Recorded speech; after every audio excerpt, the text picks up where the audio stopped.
sales processes, I would like to bring to your attention some housekeeping matters. There are no expected fire alarms, so if one does sound, please follow the fire emergencies.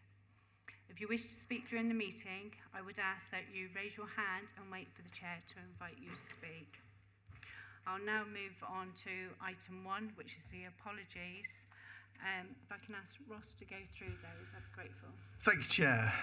We've received apologies today from Councillor Lever, Councillor Kennedy, Councillor Goodman-Bradbury, Councillor Ewins, who is substituted by Councillor Mark Renders, and Councillor Thomas, substituted by Councillor Carson. Excuse me, I've just run up the stairs. Welcome, Councillor Renders. Welcome, Councillor Carson. Good to have you with us today. Thank you, Ross, and welcome as well. Minutes. So if we can go through the minutes, I'm quite happy to go through them as page 1, page 2, page 3, page 4, page 5, 6, 7, 8, 9, and 10. Through you, Chair, we have made some amendments to the minutes following a conversation with the OPCC's office. Minute 6T refers to bats, I think being at Exmouth Police Station, when in fact the Commissioner referred to the potential for bats. So we've made that correction. Just on the end time, some councillors raised issues on the end time of the session. And you weren't going to make a big thing of it, and that's totally fine, but I just wanted to make sure that we covered it off. At 13:07, the meeting was no longer quorate due to people leaving, which is why minuting essentially stopped at that point. So those are the only amendments from us, Chair. Thank you. Thank you, Ross. I have Councillor Hackett. Thank you, Chair. There's one item that I would like put on the minutes. I asked the Police and Crime Commissioner to go on the record that she was aware of the tweet made by the now Deputy Commissioner, that the panel took grave offence to at the meeting in 2017. I would like the part of that recording to be put on that the Police and Crime Commissioner was not only aware of the tweet itself, but the content, and was supportive of the language used in that tweet, had no issue with it. If you can go back into the recording, check it out, and put it into the minutes, please, I'd be very grateful, particularly as the press had that tweet. Thank you. Thank you, Councillor Hackett. I know you've had a conversation with Ross Jago, so I'm going to ask Ross if he would just make a comment, please. Yeah, thank you, Chair. So obviously accuracy of the minutes is very important to us. So what we will do is go back and review the video, and if we'll make the amendments to the minutes to reflect that part of the conversation. Thank you very much, Ross. Thank you, Ross. Do I have a seconder for the minutes? Thank you, Councillor Toms.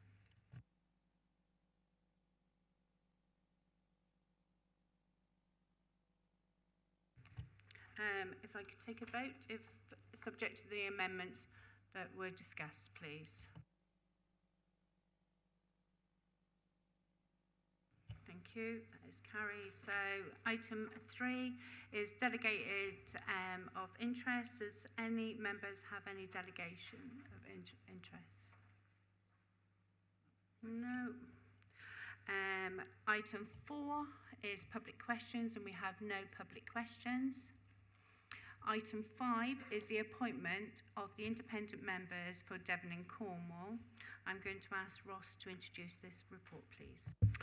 Thank you, Chair. I'm pleased to report that following a thorough recruitment process, we've identified 2 exceptional candidates to take up the roles of independent members today. These positions were advertised through Devon and Cornwall job sites, and after initial sift, the shortlisted candidates were interviewed by a panel consisting of the Chair, Councillor Ewings, Councillor Timon, Councillor Shopak, Councillor Crode and Councillor Worth. I believe councillors would agree that it was a bit of a challenging decision. However, after careful deliberation, the panel has recommended Caroline Jones as the independent member for Cornwall. Oh, is it Caroline Jones? Have I got that wrong? Oh, that's correct, sorry. And Barry Jones as the independent member for Devon. Barry is here with us today, and with your agreement, Chair, he may wish to say a few words. Barry's a resident of Torquay. His background in accounting and a long career with the BBC. He also serves as a trustee on several different organisations. Due to a scheduling conflict between our interviews, so we interviewed the Cornwall member quite a bit later than the Devon member, Caroline's unable to be with us today due to a scheduling conflict. She resides in Hale and currently chairs several committees for NHS England, National Institute for Health and Care Excellence, otherwise known as NICE, the Nursing and Midwifery Council, the Care Quality Commission, amongst others. So I think what we've ended up with after our recruitment process, two excellent candidates to be independent members. Chair, I think you all need to move the proposal that Barry Jones is appointed as the independent member for Devon for a term of 4 years, and Caroline is appointed for the independent member for Cornwall for a period of 4 years. Thank you, Chair. Thank you again, Ross. Can I see a show of hands that everybody is happy with those recommendations, please? Thank you, Chair. Carrie. Thank you. And welcome, Barry. It is normally warmer in this chamber, believe me. I don't know if you would like to say a few words? Well, I hadn't actually planned anything, but can I just correct you? I'm not a trust. I was a pension trustee in the past, but I'm no longer a member pension trustee. I'm from Torbay, and I'm interested in how the Commissioner allocates her priorities to the Devon and Cornwall Police. That's lovely. Thank you very much. And like I say, welcome again. So we're going to move on to item 6, and this is our interim hotspot policing update. Commissioner, would you like to present your report, please? Thank you, Chairman, and I'd like to welcome Barry Jones to the panel. Delighted to have another Torbay member in the House, as I'm a Torbay resident myself. I'd also like to obviously introduce the Chief Constable that we've got here before you, the Acting Chief Constable. We've got Chief Inspector Tim Evans as well, who'll be speaking on this next agenda item. And we've got the staff officer too, she's supporting the Chief today, Zoe. I don't know your surname. Smith, sorry. Just so that you know, we have extra people in with us today for a couple of the agenda items. I suppose firstly, just to say in terms of this agenda item, before I hand over to the Chief Constable, is relation to, we had £1 million from the government, the previous government, to tackle antisocial behaviour. And it was specifically through hotspot policing, which was largely around overtime for police officers to do high visibility patrols. I also added £200,000 from my office reserves to enhance the offer to local authorities as well, because you were able to also fund street marshal type individuals as well. So I added a little bit extra to really bolster the local authority support. So this is a programme of £1.2 million. The areas that were identified were done in consultation with the police, the areas that we chose based on statistics, based on what we know about those areas. And Tim was appointed as the Chief Inspector to oversee the whole programme. I suppose the one thing to point out to you in particular, as members will be most interested, is on page 13, it lists the areas which are in receipt of that funding. So those are the things that may be of particular interest to you. But I'm going to hand over to Jim as the Acting Chief Constable to just introduce. Thank you, Commissioner, Chair, panel members. My pleasure to be with you this morning. I'm going to say very little because Tim's going to give you the detail. I suppose just to set the context for this piece of work, I very much recognise the impact that serious violence can have within communities in terms of communities' sense of safety and people feeling safe in their own home, their workplaces, and going about their daily business. So serious violence is a threat that we take very seriously within our communities. Thankfully, we don't see the levels in Devon and Cornwall that other forces do, but every single incident, serious violence has an impact, often lasting, on communities. So that element is really important to us. And in terms of antisocial behaviour, we can often, and perhaps quite rightly, be challenged around how seriously as a force we are dealing with issues of antisocial behaviour within our communities, because I know there's a sense, perhaps far too often, that issues linger for too long within towns and cities, and indeed villages. And antisocial behaviour, if it's persistent in nature, really goes to a community's sense of, that sense of community, and a community being resilient and strong, and a place where it's welcoming and friendly. When you see persistent antisocial behaviour, particularly when it's associated with individuals who spend lots of time on the street, I know how damaging that can be to that sense of community. So that's why I view this piece of work as hugely important. Yes, it's been funded through one-off payments through the government, supported by the Commissioner. So the challenge for us is to make sure all the learning and the value that is drawn from this work goes beyond the 12 months. And Tim will touch on some of that when he delivers his presentation. But I'll hand over to Tim now. He's very much the business lead, and he'll give you a brief run through the methodology that's been applied to choose the locations, the tactics that were deployed, and some of the early results. Thank you, Chair. Hello, Chair. Hello, panel. So I've got a presentation to accompany my delivery today. And the form in which it'll take, I'll talk a little bit about what the project looks like as an overview. I'll then go into a bit of the methodology, which is national methodology that we're adopting within Devon and Cornwall. And I'll talk a little bit more about what that actually looks like in the ground in terms of delivery and some performance results for you today. So as an overview then, and the Commissioner covered, we've gained a £1 million grant early this year that came into force in April, and that was match funded by the Commissioner to the tune of another £200,000 that enabled us to enhance a partnership offer on the ground across the two counties. So in terms of delivery, we've delivered it into 13 areas. Those areas are split into 2 tiers. The first tier, Tier 1, has gained police patrols and partnership patrols in the form of street wardens.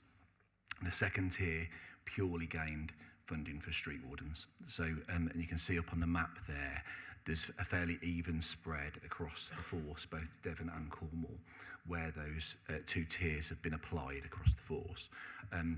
That's more by accident than design, because we put our resourcing and the funding into the areas of most need. So it wasn't designed to be an equal spread. It just happens to be conveniently so. So the patrol methodology that I'll come on to fits into a wider piece of work in order to tackle, that aims to tackle serious violence and ASB. We have within each of our areas a wider problem-solving plan which aims to get to the root causes of that violence and antisocial behaviour, of which part of tackling the issues, we have patrols that are delivered, so they're foot patrols, highly visible foot patrols. So that's largely what the funding has gone towards, although some of the funding has also gone towards enhancing our problem solving in the areas selected. So a little bit about the methodology, and apologies if as individuals you know a little bit about this, but I'll lay it out because it's important, because it'll make sense a little later on when I talk about exactly what we're doing on the ground. So the methodology is tried and tested. It's national and based on national and international evidence. It's probably one of the most studied areas of policing. The evidence is largely based on university-led evidence-based trials that have gone on within the UK, led largely by Oxford University, but also by other notable universities, including Birmingham University. The bank of evidence that sits behind it is almost unquestioned in terms of impact. So there's some really good graphics around this in terms of the number of those studies that have showed a real impact on the crime in which they're looking to drive down. So for us, it's serious violence and ASB, but this methodology has also been used to drive down, for instance, drug dealing and other crime types. So effectively, what the methodology says is that we need to put a patrol into an area once every 3 days for roughly 15 minutes.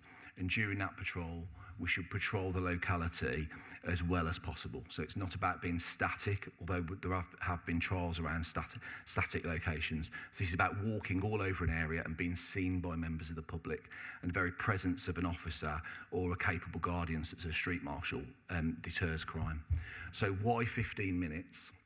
Because it doesn't seem like a lot, 15 minutes. Well, 15 minutes, the evidence suggests, is the amount of time that you need to be present for most people within that geography to see you.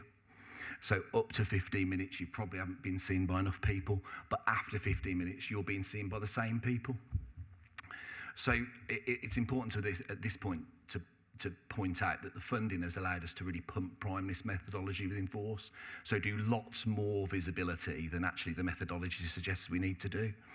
But that methodology can be delivered through business as usual. So we know that our policing teams across Devon and Cornwall have the ability to deliver that without the funding, if you like. So our neighbourhood teams across the force could deliver the patrols on that frequency, given that the funding's allowed us to do more than that over the last 6 months. So something I quite often get asked is around displacement. So you patrol one area and any issues move to another area. So the antisocial behaviour, the young people, for instance, stop committing offences in our town centre and they move out to a park on the outside, on the skirts of town. Now, it's not to say that we don't sometimes get displacement. However, what the evidence suggests is it isn't as much as we would think, because actually what this methodology is proven to do is to affect the crime around the edges, the volume crime. So people may come to an area thinking they're going to commit a crime, but after they get used to seeing police out on the street or street marshals out on the street, they're deterred then from coming and deterred from committing a crime at all. So the map up there is a map from the US, from a study in the US, that shows the T in the middle was the area where they patrolled, but actually it was a net benefit to all of the shaded areas around the outside of the patrolled area. So when we're evaluating our work within Devon and Cornwall, we don't just look at the immediate area that we're patrolling, we look at the wider area, because we believe we're going to get a benefit within the whole town. So what activity are we asking the officers and street marshals to do when they're out and about? The ask of them is really simple, and it's to engage with members of the public, engage with businesses, vulnerable people, speak to people, gather intelligence. What we're not asking them to do directly is to go out and make arrests, but we get that as a byproduct, as a result of being in the right place at the right time. What we want our officers to do is to be visible, speak to people, be the face of policing within that area, and ensure that the public that visit that area know that there's a consistent police presence. The every 3 days makes that unpredictable. So the reason why that's not every day, because I'm sure some people would want a police officer on the street every day, we only need to be there every 3 days, because people will just assume we're there the days in between, if that makes sense. Now, within Devon and Cornwall, actually, we're not working on a 3-day frequency. We're actually working on a slightly different frequency based on when our crimes happen, that I'll come on to. So how have we selected our hotspots, which I think probably be of interest to you, because we've selected 13 areas. That's nearly half of our neighbourhoods across Devon and Cornwall. We've been selected because we want to put our resources where they'll have the most benefit, and within communities that are suffering the highest levels of crime and social behaviour, of serious violence and antisocial behaviour. Now, that's not to say that we won't deliver this force-wide. So our legacy plan for this is actually to roll this methodology out force-wide next year, but to get really good at it in those areas that need it most. So at the start of the year, we mapped our serious violence and ASB. We combined those figures force-wide, and then we selected the areas, and it was sort of a natural place to draw a line that had the most amounts of serious violence and ASB, and that's 13 areas in total. The top 6 being those tier 1 areas that get that policing resource and that partnership resource, and the following 7 being the areas that just get the street marshalling resource that was match funded by the Commissioner. So you can see up there the rather colourful map with the purple on. Those that know it will recognise Plymouth there. So that's Plymouth town. The redder the square, the more offences. So it'll be no surprise that in relation to serious violence and ASB, it is generally town centres that we've selected force-wide that gain the most offences. We place a grid over the map, which enables us to compare areas because they're exactly the same size, crime levels, so they're exactly the same size. And then we select those grid squares where the most amount of offences are happening. And that bottom, where you can see the red squares, within Plymouth, those 5 squares were selected for that enhanced patrol. And that enables us to say to our officers, that's exactly where we want you to be. It's a really precise methodology. We want you to be in those squares engaging with people. On the right there, you can see some temporal analysis. So alongside the mapping, we undertook some work to understand when our offences were happening, both in terms of days of the week and times of the day and months of the year, in order that we can place our patrols in the locations at the time that we would be having offences. So you can see there for Plymouth, you can see on the top chart, the earlier hours in the day are green, but as you move down to the bottom of that chart, they go sort of orangey and yellow, and that's because we have most of our serious violence and ASB, no surprises, on an afternoon and evening time. So that's where we put our patrols. We checked our data through the Cambridge Harm Index, which is a nationally recognised system to understand whether our data, whether we're selected the data which causes the most harm to our communities. So in effect, you can have quite a serious crime, but actually that may have a lesser an effect on a community than some lower levels of crime that have a higher effect, if that makes sense. So it's a good double check to make sure that we're considering our crime and ASB in the right way when we design our patrols. So we're tracking. So this is fairly new for Devon and Cornwall. We do track our police officers naturally through their radio handsets, but generally speaking, that's for command and control purposes. So in other words, when we send officers out for safety reasons, we can see where officers are. What we don't use or haven't been using that radio data for is to make sure our patrols are precise. We've been able to do that through this project, and we'll be able to do that as a legacy piece. So it's a piece of work that started this year, but that will go on. So why do we do it? Well, 2 reasons. First of all, for our funding from the Home Office, we need to show the Home Office that we're delivering the methodology as expected. So it enables us to show our performance to the Home Office. But more importantly, it enables us to define our patrols, enables us to work with our street marshals and officers to improve the way they patrol and make sure they're in the right places at the right time. So those maps there are quite a good visual. So those that recognise it, that's Newquay. You'll see the top map there with our squares on, and those are where we have most of our serious violence and ASB. Those that don't know it, the High Street runs sort of a linear from east to west, so it runs through all of those hotspots. And then you can see there the middle map. It's sort of a bit of a scribble, isn't it, with orange dots. Every one of those orange dots is a 30-second ping from a police radio with an officer that's on patrol. So we've paid officers to go out on overtime, to walk in our high street and walk our hotspots. And while they do that, we grab the pings from their radios and we place them on a map. And we do the same thing with our street marshals. And you can see there that our officers and our street marshals are giving a really good coverage for the whole of the town. So they're not just walking in those squares, they're walking around the whole vicinity. So when you have a patrol in Plymouth or Exeter or Exmouth or Penzance, those patrols cover the whole of the town centre. However, the bottom right map shows you where they're spending the most amount of their time. So in effect, they're lingering within those areas, those squares that we're saying the offences happen most. And you can see the heat map there demonstrates almost if I gave you a pen and you drew round those heat maps, you draw my squares on the top of the map.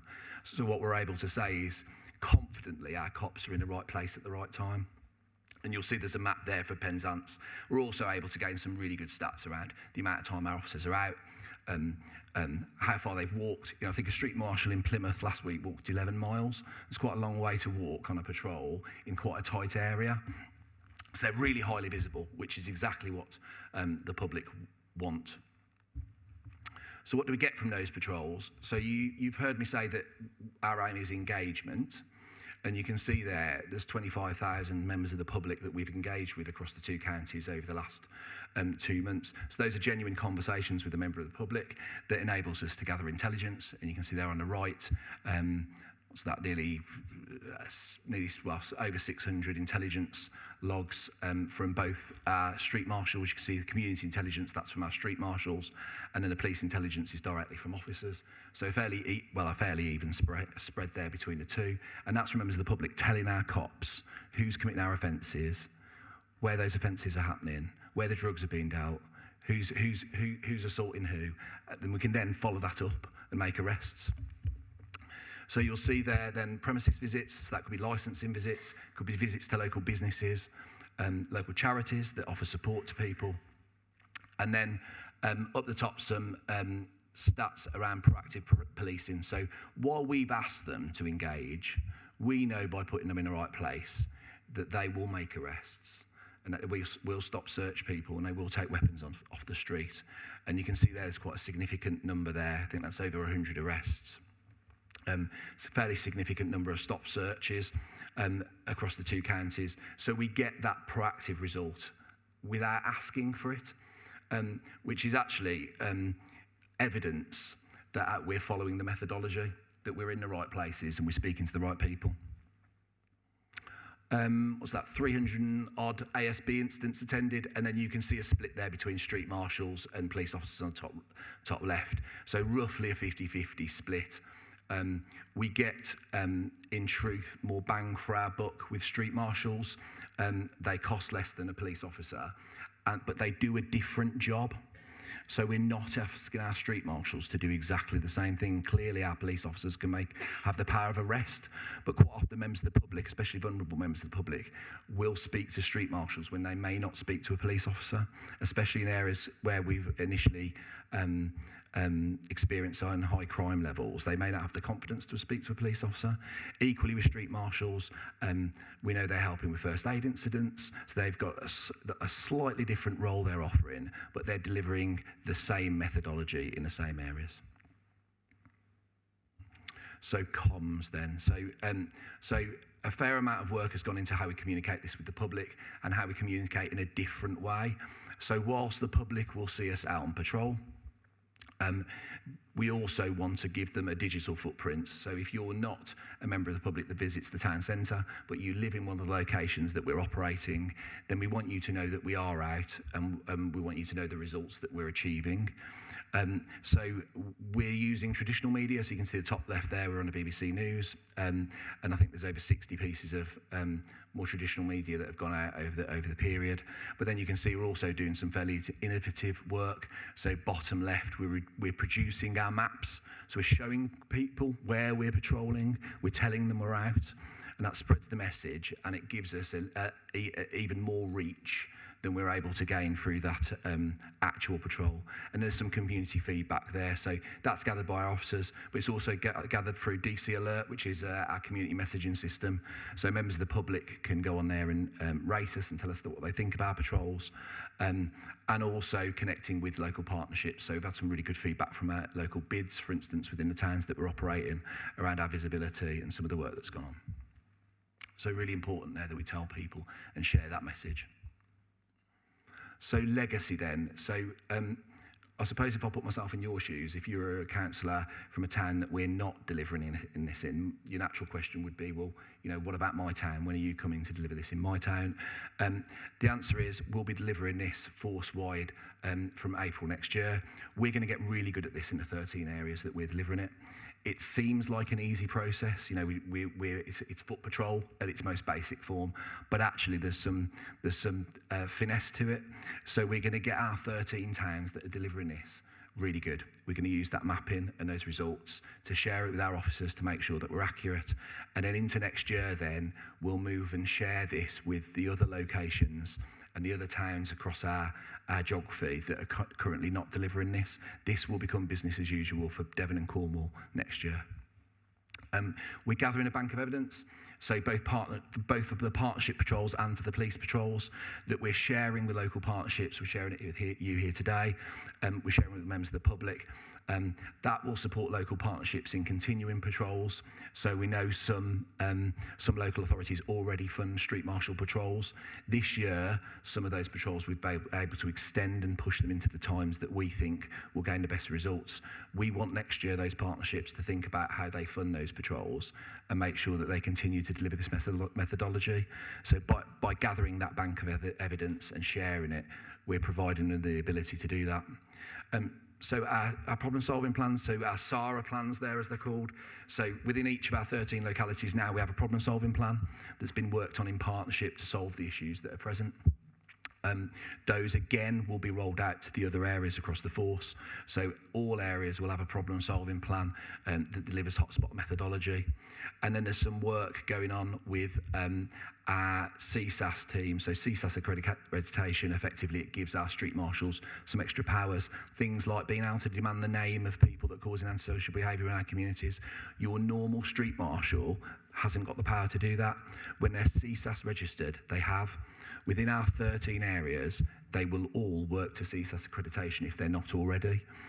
So by the end of the year, we should have 13 areas with CSAS accreditation, which gives us a really good jump-off point for the rest of the force.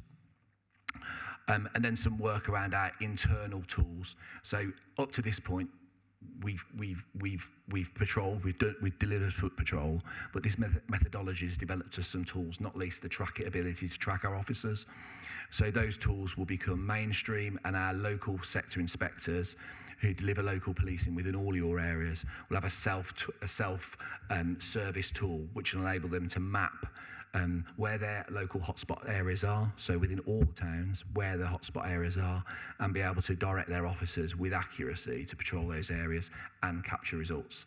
So that will become self-serve, because at the moment this year, that's been done by me and my project team are serving the results up to the force.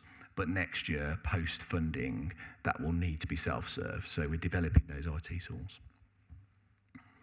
And I think that's it. So I'm happy to take questions. I appreciate I've rattled through it, but hopefully I've given you a bit of an idea. And thank you very much. And before we go to questions, please accept my apologies for not introducing you and welcoming you to the meeting. Sorry. So I've got a huge list now. So Councillor Worth, if you want to go first. Thank you very much, Chair, and great to see you here. I've got to say this is quite interesting. It was possibly that last comment you made. We now have the ability to track our officers. I have to say, over a previous career, and I was managing consultant of emerging technology at Vodafone, I deployed a location system to probably about 90% of the police forces in the country.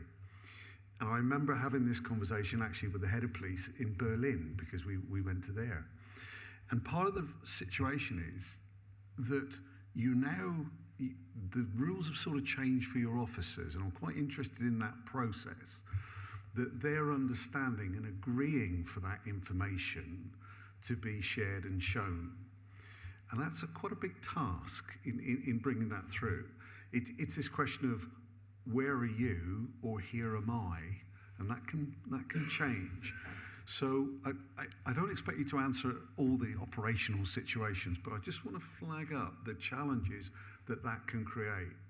And I think the other thing importantly to ask is, we're talking about locating the members of the team that are walking around the street, but are you also locating the inspectors, the chief inspectors, and further up the tree, because you're all part of the same team in that sense. So I'm offering in some ways a bit of advice into helping you with some of that, because I've been through some of that pain. The technology, is it the emergency services network, is it airway, what are you technically using? Different thing. But it's that experience of realizing now we have a dot on a map and we know where people are to really help them, clearly, and as you're doing here, is mapping that crime. But it's also the implications for those members of staff in understanding who has access to the data in what time in real time. So I think there's a cultural piece there. I think you're right, and to a certain extent, that's why we've done this in a really controlled manner. So officers are aware they're tracked. You know, our command and control system's done that for many, many years. They know that they're tracked. But going back to an officer and saying, here's where you patrolled, here's where we'd like you to patrol, you have to do that in the right way. And we've got a feedback tool that we do that. At the moment, we dip sample our patrols and we provide that back through the inspector. And it's a learning process. It's not a case of going back to officers and saying, you know, this was a terrible patrol. Why were you ever there? And actually, quite often, what we're finding is when officers have strayed from the methodology that we've delivered, there's really good reason for that. They've made an arrest or they followed a suspect, so actually, quite often there's good reasoning. So yeah, it's a learning tool. Picking up on your second point, absolutely. I think the system that we're bringing in will pick up all radio tracking, all police radios. For the street marshals, and I don't think I said it in my presentation, we use a physical tracker, so it's a little box that they put in their pocket and we harvest the results. So yeah, we will be able to do that. I think what we'll have to do next year is, as we move into broadening this out force-wide, is be selective about whose data we pull. Because quite rightly, you might have, for instance, a patrol officer who drives through an area. I wouldn't consider that a quality patrol, so I wouldn't necessarily be interested in their data. So it's giving our local inspectors the ability to differentiate between who's on patrol and therefore be able to judge whether the person that they're asking to do the work is doing the work correctly and precisely, as opposed to just who's in that square over a given period of time, if I've answered your question. Jim, did you want to come in there? Thank you, Chair. And Councillor Worth, thank you for the question, because in asking it, you demonstrate a knowledge and understanding that effective policing is all about human-to-human encounters and interactions. So these, you know, our officers aren't robots. Our officers and staff aren't robots. They're human beings. Having said that, we've used location data through the airwave handset for a number of years in misconduct investigations. So as Tim says, officers know that their location data is available to us. It's about the purpose and the use of that data. And we've been supported heavily by the Police Federation in this, in terms of encouraging officers to engage in this fully for the right reasons, and our staff and our officers understand it. The analogy I would draw is body-worn video. When body-worn video first came in, there was a bit of a pushback from certain officers around, well, it's Big Brother, it's my privacy, you're gonna end up filming me in the toilet and stuff like that, But again, explaining the purposes, setting clear parameters around how it's done and why it's done, and supported again through the Federation. We've got the support of our workforce for this. They see the public value, the public benefit. So it's a really considerate question. I welcome it because the best policing is done by human beings being compassionate and professional, and that's at the centre of this. Thank you. Councillor Wright. Thank you. Firstly, thank you very much for that presentation, and I'm just as excited about the data as you seem to be. Collecting data and then being able to use it for legacy is so important. Just got a question about the courts. So with more arrests being made, how is sort of CPS and the courts coping with that? If there's more people going through the process, are they keeping up with this higher amount of arrests that are being made when the hotspot policing is in force? And secondly, the legacy part of it, I think you've explained that very well about how part of this project will be to make sure that we've got a legacy. But if you're using extra officers at the moment and officers on overtime, then to actually sustain this, even if it's not quite as focused as it is at the moment, it will still need sustaining, otherwise everything will just spring up again. We know there's usually a 6-week period once you take focused policing out of somewhere. It will stay, the levels will stay down for 6 weeks and then it will start creeping up again. So I'm really worried about the legacy. Will you be using the data that comes from this to actually prove a case for the need for increased policing and increased funding going forwards? Thank you.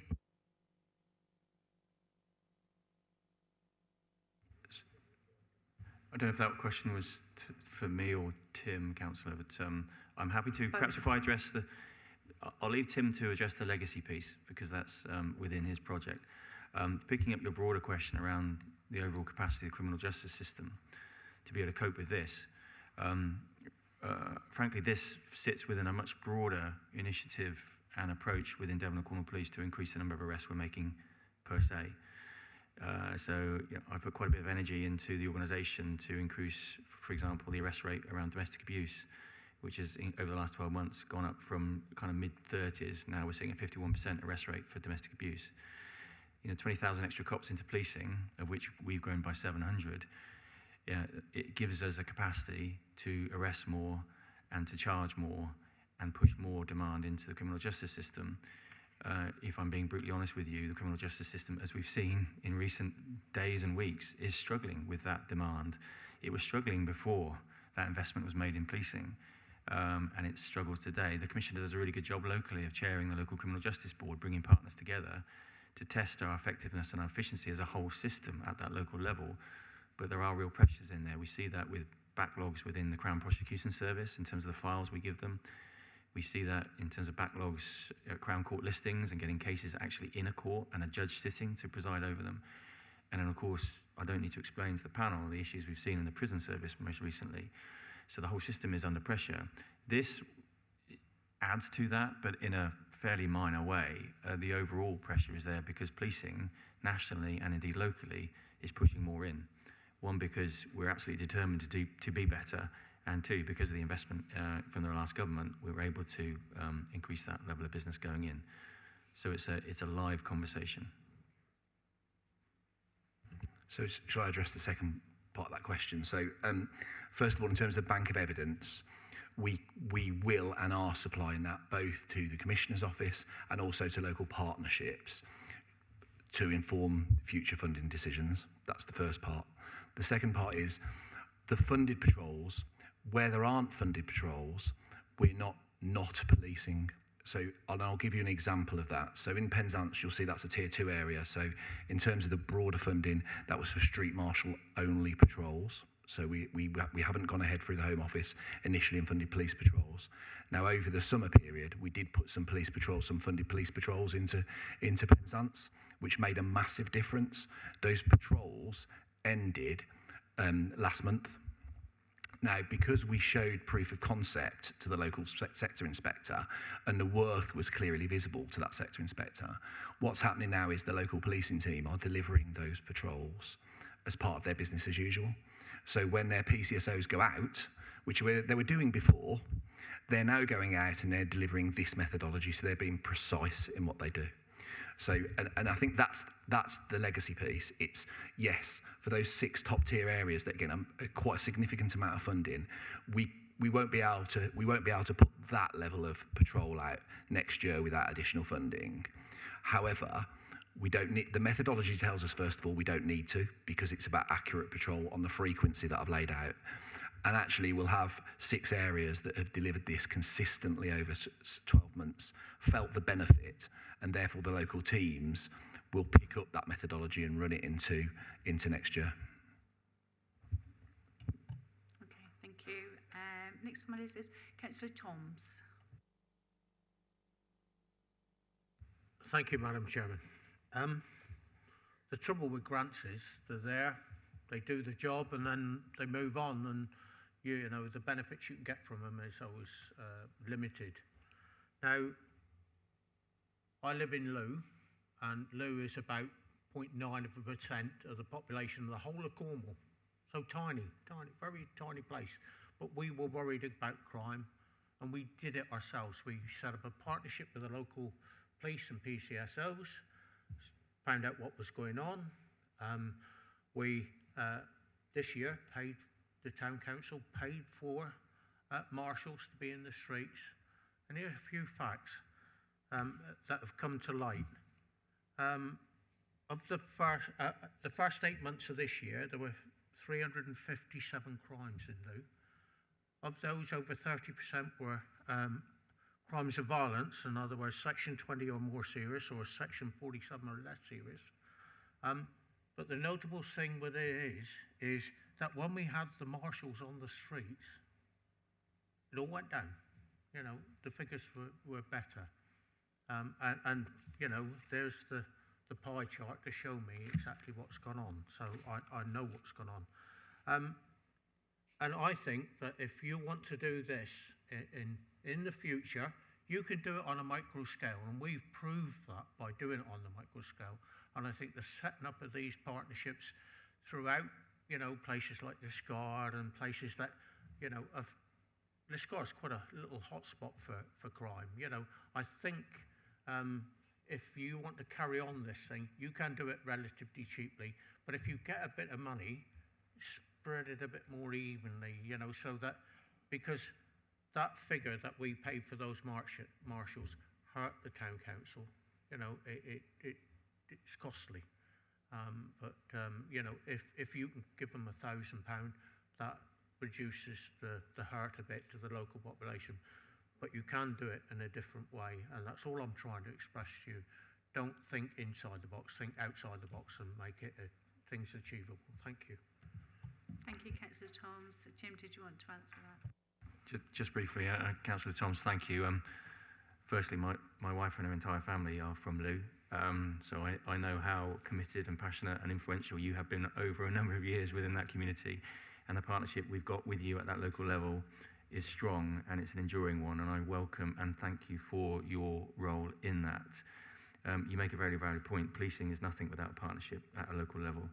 And you've provided a really good example of that, you know, and I would, you know, encourage all panel members to have a look at how those partnerships are working within their communities, because we're really up for that. We're really up for that at that local level, because that is how policing becomes part of the community rather than just delivering something to the community. You know, so I'm not going to say anything more than that, but just to really come alongside your sentiment and give you commitment that where we can build and maintain those partnerships, we absolutely will. Thank you. Next councillor is Councillor Alvey. Thank you, Madam Chair. Really just an anecdote to say how successful this is. For background, Tim, I chair the partnership board for the Tri-Service Safety Officers, which sit within my portfolio in Cornwall. And as you know, the TSSOs in Camborne and Penzance are working on this. Last week, Perrin Moon, who's the new MP for Camborne, Redruth and Hale, spent some time out on patrol with TSSO Matthews, who's working in that area. To say his eyes were opened is an understatement, but you, I think, now have a strong advocate in Westminster who has seen the success of this initiative.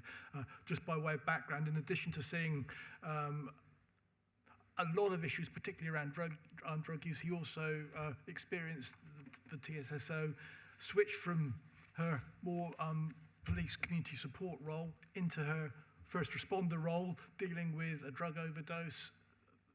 This works. So if we can find a way to make it more widespread across the region, properly funded, not having to be done by town councils, then I think everyone will be very, very supportive. Thank you. Thank you for your comments. Councillor Chopack. Thank you, and thank you for the very enlightening and interesting presentation. Mine sort of touches a bit on what Councillor Wright was saying. I represent a fairly rural area up in North Cornwall, so that's Bude and Launceston really is sort of the two hotspots, as I call them, but obviously they're not hotspots in the true sense of the word for Cornwall wide. But I can see how it could roll out, but it's sort of a double-edged question really. One is around resource. Our neighbourhood teams up there are fairly car orientated because of the geography of the place. So it would be great, yes, if we had foot patrols in Bude and Launceston, but I can see that you could only probably target those sort of areas in the summer. But at the same time, my question is really around resource. You know, we quite often hear at this panel meeting and sort of generally that obviously yes, you've got more police officers, but if you're targeting this particular type of setup, does that then mean that the resources are going to be focused at foot patrols when actually our rural area, as in North Cornwall, means that a lot of the crimes or incidents, not necessarily crimes, will be further down the sort of pecking order when it comes to response. So I'm just trying to sort of balance how we can focus what we're looking at next year, but at the same time, does that then mean rural locations, such as Bude, Launceston, and those sort of areas, does that then mean that if you report a crime in Whitstone or somewhere, but actually you're going to have to wait for somebody to come off foot patrol because there isn't enough resource to answer those calls? So I'm just trying to understand where you think you're going to get this extra resource from, because my son is a police officer, not in this area, but he's already doing overtime. And so if there's a lot of police officers that are already doing overtime to cover this, how are we going to encourage more police officers to come on board? So to reassure you, so your response to incidents is delivered by our patrol teams. I think it's probably fair to say it's unlikely our patrol teams, I mean, they do contribute sometimes, but it's the bulk of this work isn't going to be delivered by our patrol teams. So in terms of response to incidents, this piece of work will not negatively affect response to incidents. In terms of rural application, this year, you're right, we've really focused into the areas of most need, and I know Bude and North Cornwall really well. It wasn't selected in an area because, thankfully, actually you've got lower ASB and serious violence levels, which is good. However, next year, it's a model that will be picked up by your local policing team. They will already do patrols. Your local neighbour team already do patrols. You're right, they may be more car-based than they should be, possibly. They may not be as accurate as they could be. So what this will do is enable them to be accurate, point out the value of that foot patrol when it can be done. And it might be that in really rural locations, especially where you've got lots of villages, I was the sector inspector in Falmouth. My old sector, half of it was Falmouth, and the other half was the Lizard, which was really rural, lots of small villages. My officers couldn't walk between, well, they could, but it would have been a 3-week job. We'd have to give them a tent. So my officers would need a car to go between those villages. But within those villages, I would expect them to know where the issues are. So the mapping tool will give them the ability to do that. And if we're not going to certain places, they may have to make those decisions. There'll be an evidenced reason why. Does that make sense? And if they are going to those locations, they're delivering this patrol, they can explain why, and they can be really defined about that patrol, and they can probably spend, in truth, less time, but get a greater result by being precise. Ask one further question. Sorry, I should have asked. Obviously, as you say, we're rolling this out here. What other areas in the UK have either already rolled it out and shown success? It may well be in the report, but I missed it. Yeah.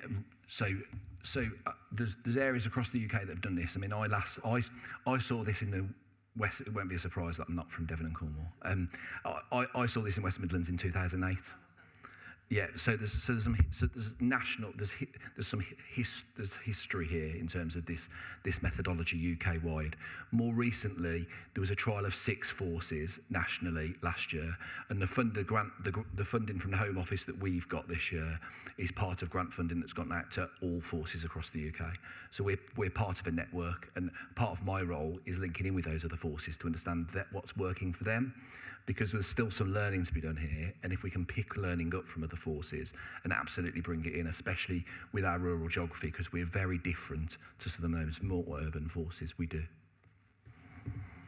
Okay, thank you. I've got Councillor Hackett, and I'm going to take Councillor Hackett as my last person to speak because we're already running over 30 minutes.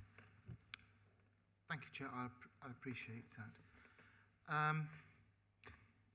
Crime normally goes to areas of deprivation, and you're saying this is pump priming, limited.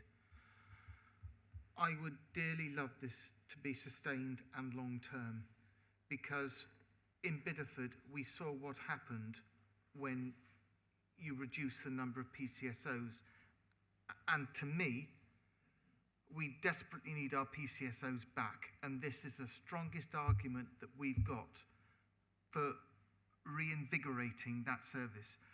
I will tell you, in Bideford, after the PCSOs were withdrawn, we had over £250,000 worth of shoplifting in that town alone. That's a massive amount of money. My concern is, if we don't continue with this project and enhance it, we're going to go back to where it was. We as councils cannot afford to take up the maintenance of the engine running after the pump priming's been done. We so desperately need this to be kept in place, and we need to capture the evidence that this is good practice, and also we need to bring the perpetrators to court in a timely manner. Just like we had issues with the rioters going to court straight away and getting in the press, if we can do that locally and not wait sometimes up to 18 months to get people before courts, it will have a tremendous beneficial effect, get all the cogs working together. Thank you, Chair. Thank you. Did you want to come in? Can I respond? Yeah. Councillor, can I ask, have you noticed a difference in Bideford? We delivered this project for the last 6 months in Bideford. Have you? Yes, we're noticing the difference. Yeah. I'm in contact with the Mayor and also Councillor Bushby, who sits on the Town Centre Partnership Scheme. But we need to get the information out there. I will refer later to the visit of the Deputy Police and Crime Commissioner, which was not a success, but I will say that it is having an impact. So that's a tier 2 area. So we've not funded police patrols in Bideford, but your local policing team is delivering patrols that are not funded as part of their business as usual. So that's contributing to the results that we get in Bideford alongside the funded street marshal patrols, if that makes sense. Can I, Alison, did you want to come in very quickly? Thank you, Chairman. I just wanted to summarise a few bits in light of the discussion. I think the "here I am, where are you" I absolutely sums it up, really. And what I will say is a lot of the police officers that I've met who are doing these high-vis patrols can't wait to say, "Here I am." Can't wait. They're actually getting such positive feedback from the public. They actually look forward to doing the patrols that they're about to go and do. One of the things that my office has said and has been going out doing is sending our engagement van out into these hotspot places to engage with the public on how to report antisocial behaviour, how to report things to the police. And as you can see, all the data in how this was developed is using reported data. So that's why reporting is so important. And as much as we can do to encourage that reporting is really key. I think just in terms of the fact that the new government is really keen on trying to improve public confidence in policing. So I can't see why they wouldn't want to consider something like this going forward. But I certainly would want to consider this going forward in Devon and Cornwall. I think we can all agree, panel, that visibility of policing has been the biggest challenge I've had in this term of office for 8 years, of trying to let that public know that the police are on their side. So I definitely would be, if we need extra funding, I will be just putting that in your mind for when we go through the budget process if it's required. But I think in particular, there's a couple of things which is important to say. This is probably the most sophisticated way in which Devon and Cornwall Police have ever tried to deliver patrolling and visibility. So it's really good that it's built on a massive evidence base and methodology, which actually should mean it's the way your existing resources should be used, which is why I think Tim's so confident that a lot of this could be continued going forward, because it should be the way that policing use their existing resources to the smartest way to get the best result. So I think our only other challenge to think about, which is we did do this a bit, I think we did it a little bit as we started the project, but the extra summer patrols that ended up happening were because we realised actually some places that we hadn't chosen for policing patrol didn't have enough. So we do have to think about the summer versus the all year round opportunity and how we might need to consider that going forward. But yeah, really pleased. The policing response to this funding has been tremendously positive, and a lot of effort has gone into it. So I do want to thank Devon and Cornwall Police for doing all of that work to get there. Thank you, Alison. Tim, that was absolutely brilliant, your presentation. Thank you, it was really clear. It's not a question from me, it's just a comment. I just would like to say, this has been a great piece of work here in Plymouth, on top of our safe bus and our help points and things like that. And good partnership working is always, and you know how I feel about partnership working, and we're going to need that to be able to carry things forward. So, from myself, thank you very much. It's been really positive here. So I'm going to move on. Like I said a minute ago, we're running over. Really good subject in item 6, and I'm sure we could have spoke a little bit longer. But I'm going to move to item 7 now. And Alison, if you would like to introduce your report, and I know that obviously our acting Chief Constable Jim's going to follow you. Thank you, Chairman. Panel members who have been here some time will know public contact has been an issue that we've discussed for many years in trying to improve it. I know I brought a report to you around, I think July was the last update report you had from me and my general update, and you had a report last November as well, I believe. So this is to give you a bit of a whole-scale tell of what's happened in public contact. There's some really good news out of this, which I will allow the Acting Chief Constable to talk about when I hand over to him. He won't be delegating this for somebody else to do the presentation. The Acting Chief Constable has been very hands-on involved in trying to drive the improvement in public contact. Not that he's not hands-on involved in hotspot policing, but he knows how important this issue has been, and it's been an issue that's been going on for a very long time. So he's shown some strong leadership in this area. So over to you. Thank you, Commissioner, Chair, panel members. So the context for this, I'll get into the presentation in a moment. The report is before the panel. Hopefully that gives you the detail. I have a presentation just to bring that detail to life in a small way. The context for this is, as the Commissioner quite rightly points out, I remember as a temporary Assistant Chief Constable back in 2018 chairing a management meeting around the poor performance of 101. So 6 years ago. 2 years ago, HMIC FRS, our inspectorate, labelled our service, both in respect of 999 and 101, as inadequate. And colleagues, it was. It really was. The good news is, some of you may have had the misfortune of seeing me on BBC Spotlight on Monday, talking about, actually, last week, Commissioner and I were in London in front of HMIC FRS, and they formally discharged any of their concerns they had in respect of our service that we're currently offering and have been offering for some time now in respect of both emergency and non-emergency contact. So I'm hugely proud of the work that has been done by a huge number of people, and the key thing is it's been done over a long period of time. I remember having a conversation with you, Commissioner, in the summer of 22. We were talking about, do we need to put more resources in, because up until then that had been the focus in terms of more call handlers. And I think I said to you at the time, I said, I don't want any more resources into our contact centres. I want us to focus on rolling out the front offices, which is a point I'll come back to. But this has been delivered through a range of leadership and management interventions within our contact space. A lot of it absolutely dependent on the investment in new technology, which has taken far too long to come online. But when it has, it's absolutely transformed the service that we offer to people asking for our help. A lot of focus on process and stripping out some of our less effective, more bureaucratic processes that were in our systems. A lot of focus, frankly, on leadership, management, and a performance culture that brings us right back to why we come to work, which is about delivering a quality of service rather than just managing demand. So that's the overall context for it. I'll move into the presentation now, if I may.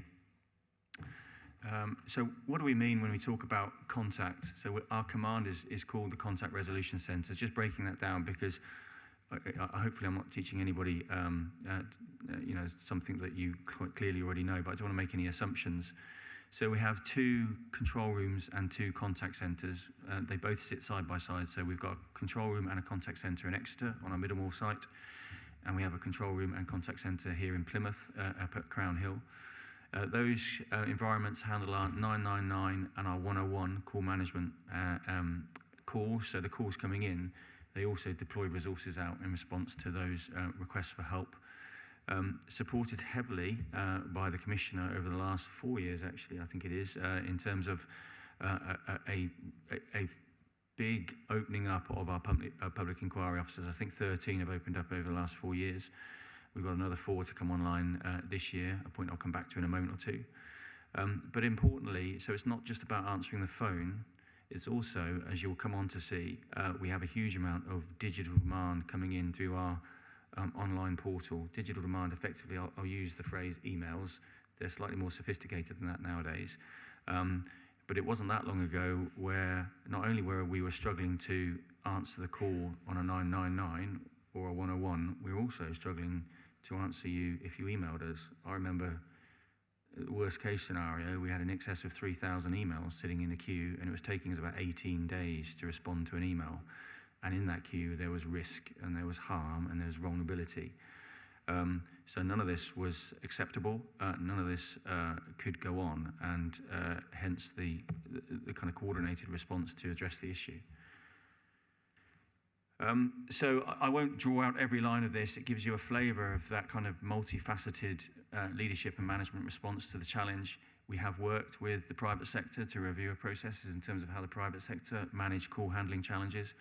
We've worked with best performing forces nationally, Humberside in particular, have been hugely helpful to us, and now our performance is alongside theirs. That upgraded telephony platform, AACC7, which is a phrase that probably the Commissioner and I laid awake at night thinking about AACC7, because boy, were there some challenges bringing that in. But that has, as I said, transformed the way we offer our service to people calling for our help. One good example of that is 2 bullet points down, the introduction of callbacks. So just to provide a brief explanation of that, if you call us on a 101 now, your call will be answered immediately. You will then be told how long the wait is to speak to an operator that can deal with your inquiry, and you're given an option as to whether you want to wait on hold or whether we can call you back within a pre-agreed timescale. So the new telephony gave us that capacity to offer that service. That service has been popular and really effective, a point I'll come to in a moment or two. I've already touched on things like new performance framework for the command, enhanced training for supervisors and staff, and we've also moved them onto different shift patterns to align resources to demand much more effectively. Again, ring fencing is a technical term. It just means that we can deploy, you have different skill sets sitting within different resources in the contact room. So some staff are trained to deal with 101, some staff are trained to deal with 999. Ring fencing allows us to dynamically move that skill set around depending on whether the 999 demand is increasing or dropping, or the 101 demand is increasing or dropping. We had a fairly static process of resource management allocation before that ring fencing capability came online. And again, that was brought online through the investment in new technology. I'm probably going to move through the rest of that pretty quickly, but if you just pick out some of those, it gives you a sense of the sustained effort and focus that has gone into this area of our business over the last 2 years.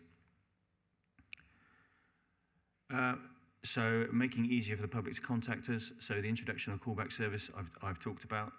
Single online home, which is a national endeavour to bring effectively the website offering of 43 forces into something that looks broadly consistent, whether you're contacting the police by way of the internet in Leicestershire or whether you're contacting the police by way of the internet in Devon and Cornwall. So we adopted single online home about 18 months ago. That has streamlined effectively what we had before, was just an open email address. Now digital contact comes in through single online home and is categorised depending on the nature of the request for help. Opening up of the new public inquiry offices, I'll come to that, it's on the next slide. But we've got 4 new offices opening up this year. I've got to get this right now. Ivy Bridge I know, because it's my hometown. Liskeard, Exeter and Tavistock, in addition to those that we've opened up before. Now, why is that important in this context? Well, it's important because immediately that strengthens our connection with those local communities. It provides a space and a time for face-to-face contact to take place, for that service to be offered. But the real benefit, and in a materially different way to when we had public inquiry officers operating before, is that because of the investment in new technology, we can drive digital demand into those environments from the centre. So the email queue that I was talking about has basically been dealt with once and for all, because now with the investment in those resources sitting in those public inquiry officers, when they're not dealing with a face-to-face inquiry, they're not just sitting there that they might have been previously in our previous operating model a few years ago. They are straight onto their desktop computers and they are dealing with the email queues. So as of today, there is no email queue. As of today, we respond to your emails within about 9 hours, a point I'll come to in a minute. So that's a much more productive and efficient operating model, both in terms of delivering face-to-face contact within our local communities and indeed dealing with that digital demand, that digital calls for help by way of email. So there are both current and anticipated police inquiry officers. You'll see the ones in pink are the 4 new ones we're opening up over this coming year, and the ones that were opened up over the last 4 years, and the ones that have been there for some time. Probably got more ambitions in this space, Commissioner, at some stage, but we'll see. Depends on the budget. Depends on the Second one's budget. government, It doesn't does, which we'll know about over the coming couple of months. But we've seen the real benefit of this, obviously, both, as I say, in terms of that face-to-face contact and that digital demand. So on to performance, panel members. So this is the HMIC FRS baseline. This is the measure that they took when they published their assessment of us. Well, it was supposed to be in 2022, it actually appeared in January 23. But you can see they used the rolling 12-month data from November 21, sorry, 3-month data from November 21 to January 22.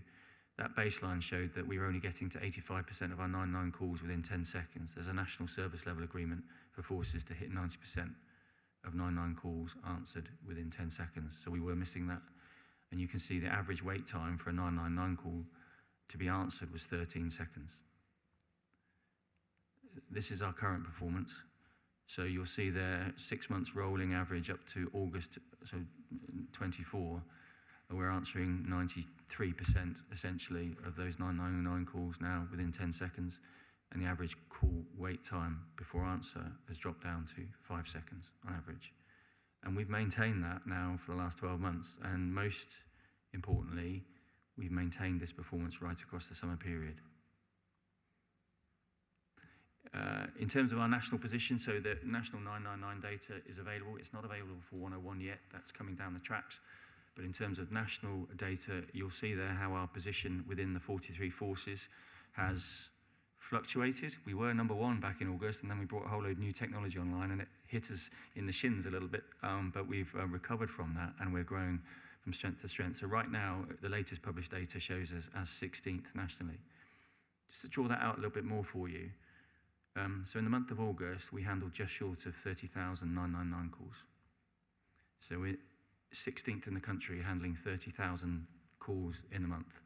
If you look at the 15 forces above us in that National League table, their median average in terms of the calls they handle in a month is 15,000, half-hour demand. And actually, of the 13 forces of the 43 that are in that league table that handle in excess of 25,000 calls per month, of the 13 forces that handle that sort of level, we're in the top 5. So it gives you a sense of both volume and quality in terms of the service that we're now offering through the 999 system. In turning to 101, so our non-urgent calls for help, again, baseline back in November 21 to January 22, 47% of our calls answered within 20 minutes. That's our own self-imposed kind of target, answer these calls within 20 minutes, less than 1 in 2. And at the time, we were seeing 7 out of 10 of these calls abandoned, primarily due to the time people were waiting on hold. Average wait times, 19 minutes, it was in many cases far longer than that. Some horror stories about people being on hold for like 3-4 hours trying to get through on a 101 call. No wonder we were losing so many calls, and with it, our ability to help people. Current performance, not over 90% of our calls now are being answered within 20 minutes. And the average wait now on a 101 is just short of 7 minutes. Am I satisfied with that? No, I'm not. I want it to get better than that. Our abandonment rate currently is around 15%. Am I satisfied with that? No, it's got to get below 10. I want it below 5. But it demonstrates the trajectory that we're on. And again, we've delivered this performance right across the summer period.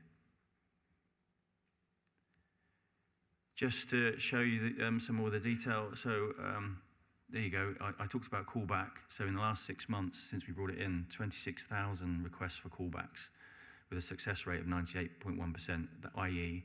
we've rung the person back within the time frame that we would and delivered the service. And you can see their average wait time for a callback is 21 minutes. And we get to people when we say we get to people.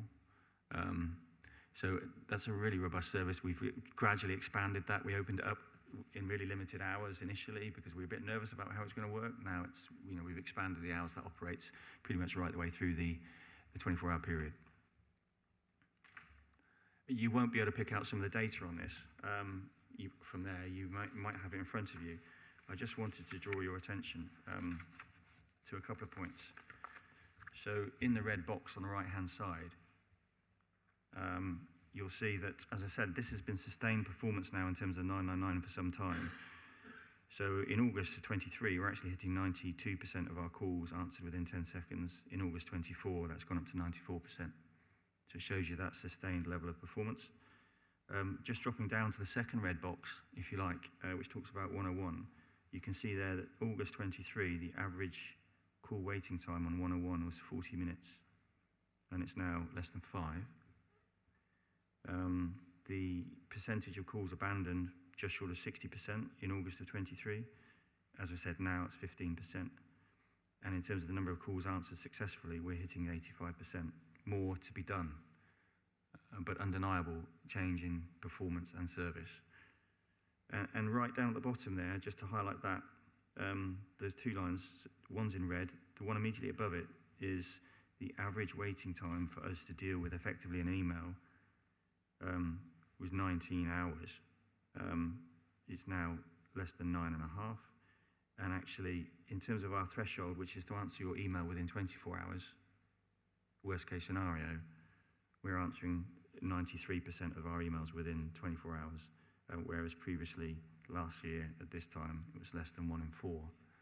So again, more work to be done, but a consistent uplift in performance. Just to give you a sense of the numbers, so 310,999 calls, which works out just short of 850 a day, 211,212, let's call it, 101 calls, average of 580 a day. There you go, 76,000 emails, average of over 200 a day, and we're getting about 300 people into our front offices on a daily basis. I think that adds up to about 2,000 short contacts on a daily basis coming into this force. And I hope the presentation that we've shared with you today gives you some confidence as a panel that the service we're offering when those calls for help come into us, whether that's somebody walking into our front office that's been recently reopened, whether that's somebody ringing us on a 999 because they're in urgent need of our help, or whether that's somebody ringing us on a 101 because there's something important they want to share with us, or indeed whether that's somebody that's emailing us because that's their chosen method of communication. In all of those forums and in every aspect, our performance has been transformed. And that's not only recognised now by our inspector at HMIC FRS, but we're seeing the benefit as a police service in terms of our ability to respond to the calls for help from our communities across Devon, Cornwall and the Isles of Scilly. Thank you. I'll turn to any questions. Thank you very much, Tim. I have quite a few questions. Can I ask that we just make it to a question, very precise, please, not a bit of a story.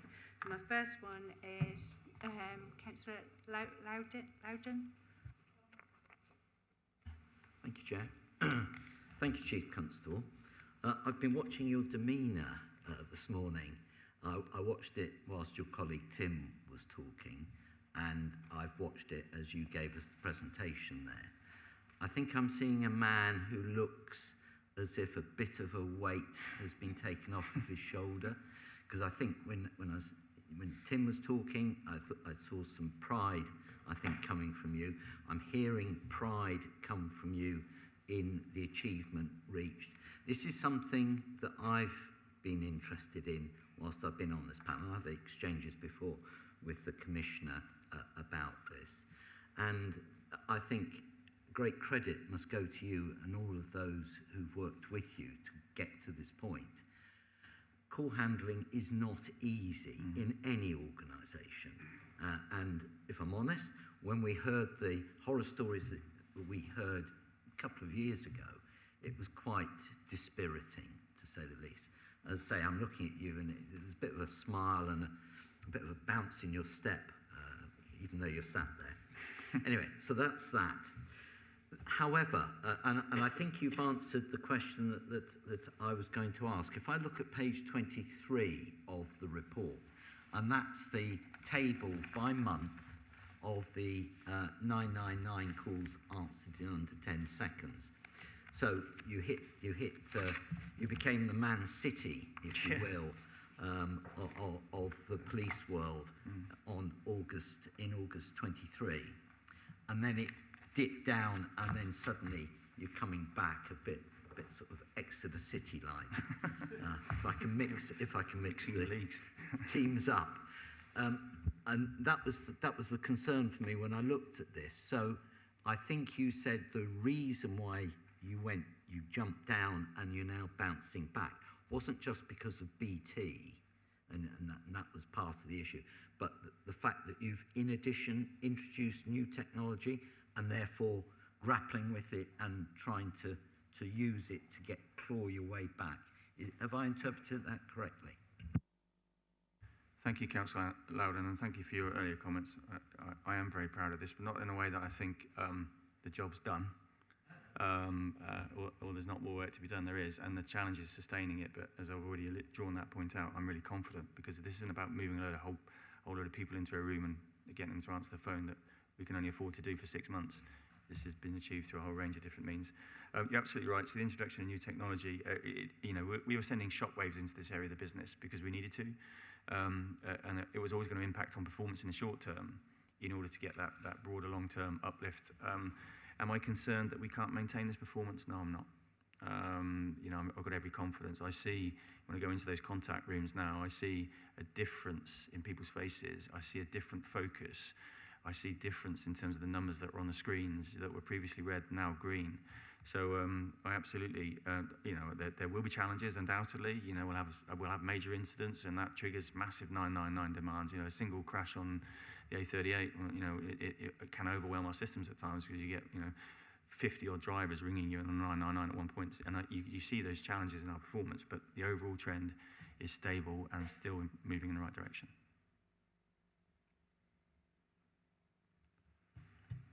Thank you. Councillor Renders. Thank you. Obviously, I'm only subbing today, but just you started your presentation off by making a statement, and I was reading in front of me something completely contrary to what you said. You said that HMIC FRS had said you had a recent meeting and everything was fine. And as you were saying that, I was reading the remark on here that actually says, however, despite improvements being identified, HMIC FRS judge, that's page 20 by the way, judged Devon and Cornwall police to be inadequate in the area of responding to the public. And anecdotally, and it's something, and whether this is touching on something that the councillor over there, who I'm sorry I don't know everybody in the room, earlier in the fact that I'm incredibly rural, my ward is Dartmoor, so it gives you some indication, lots of small villages. I had the misfortune, and I'm going to say misfortune, of having to do 101, and that was within the last 6 months, and it wasn't anywhere near the figures you've got. Fantastic to hear that you're on with it and you're not accepting it, and I might have just been the unlucky one that did, but it was an incident that seemed to drag on and drag on and drag on, and even the response via email wasn't as good as that. So my question is, maybe, touching on what the lady just said over there, is that because maybe two reasons that your figures are better? One is because this has caused a lot of people, including myself, to be reticent about actually dialing 101, so maybe the figures are better because less people would go, do you know what, it's a waste of time actually having a go at this. Or is it because we are so rural that we get the busways over there? It doesn't really matter, we're not a hotspot, but if you take it geographically, we're huge. It's just the fact that it's not all in one particular place. So that's my question, if that's a roundabout way. Thank you for the question, Councillor Renders. So first and foremost, every single rural community is as important to Devon and Cornwall Police as every single urban community. We may police it slightly differently because we may have to police it slightly differently. So I wouldn't expect anybody to get a different level of service through our contact area business, which is dependent on where they live within Devon and Cornwall. It's a universal service and it should be delivered universally. I'm sorry to hear that you yourself had a less than positive experience. There will always be those cases where we don't get it right, and hence my earlier comments that, am I satisfied that we are where we need to stop? No, we're not. No, I'm not. Coming back to your point, I think you were quoting from the HMIC FRS Peel report that was published in July of 24 this year. Now, I publicly challenged HMIC FRS in respect of the methodology they used to produce that report, because they've held us in, I'll use the phrase special measures for some time now. It's actually a different phrase, it's called engage, but the public know it as special measures, and that's what the press use, so let's stick with that. The Commissioner and I have been up and down to London however many times over the last 2 years, accounting for the performance of the force, describing the plans we've had in place to improve that performance, and that evidence has been accepted. And yet HMIC in July published a report that's based on data that stretches as far back as the summer of 22. Good example of that is the rolling 12-month averages they use for 999 is a rolling 12-month average from June 22 to June 23. So those comments, as you quite rightly draw the panel's attention to, published in July 24, actually tell the story of where the force was in July 23. And I publicly challenged the HMIC. They've accepted that challenge to a degree, which is why they've recently come back and done another audit around our crime data recording, because again, their assessment of our performance there was over 12 months old. So last week presented this evidence that shows sustained and sustainable performance uplift across the forum of contact business, and that's when the chief HMI, Andy Cook, sat across a table, something similar to this, and said, I'm going to discharge all our concerns. That's a live assessment, that's a current assessment by them as to where we've got to as a force. So what appeared in that report in July was somewhat backward facing at the time, but I don't seek to dismiss it. We've responded to that feedback and that challenge in the way that we have. That's really positive, thank you. Councillor Penberthy. Thank you, Chair. I think it was 2012 I first raised issues of 101 on this panel when Roger was chairing. So congratulations. I didn't think it would ever come to that day where I'd be able to say congratulations on some improvements in 101, and I think that is a really heartfelt congratulations. I think it's good to hear that you don't think we're doing well enough yet, and that it's a trajectory. I just wonder whether it's possible, Commissioner, to come back in 6 months to see that trajectory continuing and consistency being in place, because I think this is something that the public continue to be interested in, and I think this gives an opportunity for us to oversee it without us having to hammer you next time as well, because the reality is that we've had some really good news here today. One of the things I did want to raise, I think either last meeting or the meeting before, when talking about this, I talked about the fact that Teams was saying, don't worry about going there, just email us direct. And I was assured that that wasn't happening because that distorted it. In recent meetings, Teams are still saying, don't worry about it, email us direct. That not only skews figures, it means businesses don't get, or individuals don't get case numbers, they can't follow it up, there isn't that tracking. I just wonder whether, now that we're seeing this improvements, when we go to meetings as councillors and we tell people to be using your official systems, we don't then get your local teams or your specialist teams saying, no, just email us direct. We'll pick it up when we're in. It'll be quicker, it'll be better for you. Because otherwise we're giving two messages, and I'm trying to give your message, and your officers are giving a different message. So that would be really appreciated. Thanks.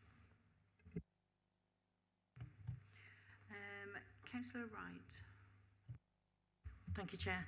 And I echo the congratulations and thanks to all the work from leadership right across to the all of the staff, because to embed quite a drastic change, not just in IT infrastructure, but also in ways of working and establishing perhaps a different culture, is a huge thing. So this is really, really great to see. So huge well done.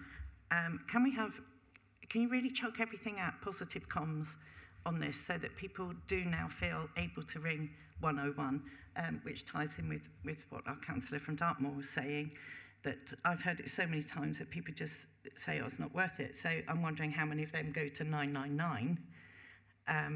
So it would be really good to see the more people, hopefully you'll get more coming in through 101, less coming in through 999. I'd be really interested in that data to see if that pans out.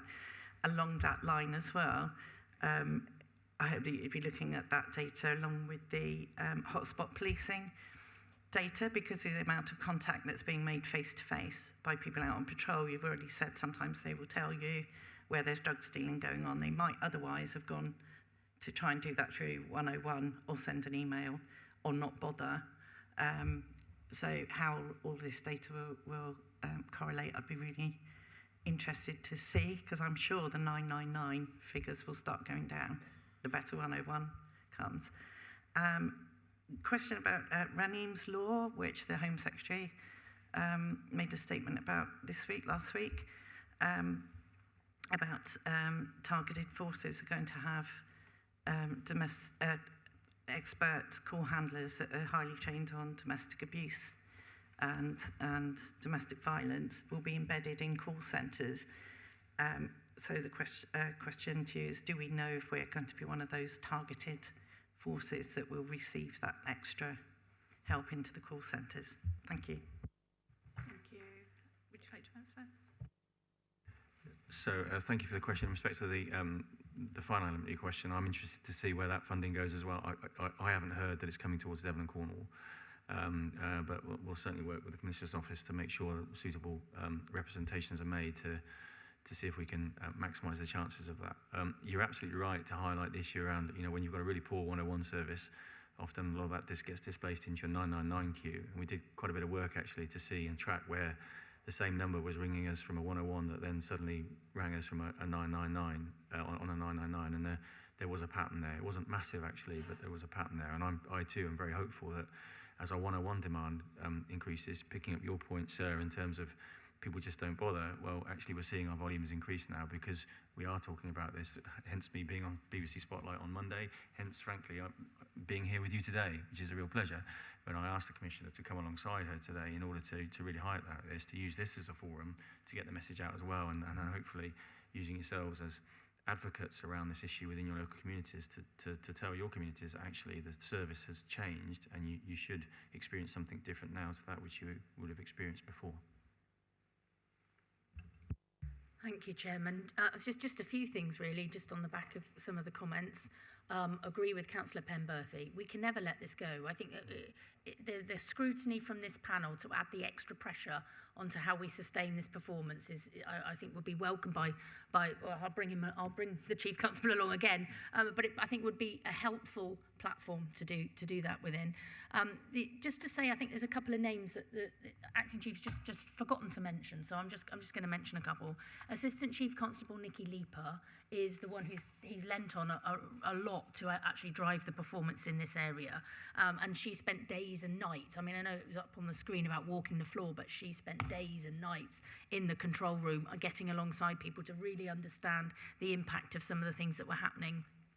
Also, if you recall, we recruited Dan Thorogood from South West Ambulance Service, who used to work on their call handlers, and he became the head of public contact about a year or so ago now. So he's also been driving that improvement. So we've had some key individuals, I think, support the Chief Constable to be able to deliver this elevated performance.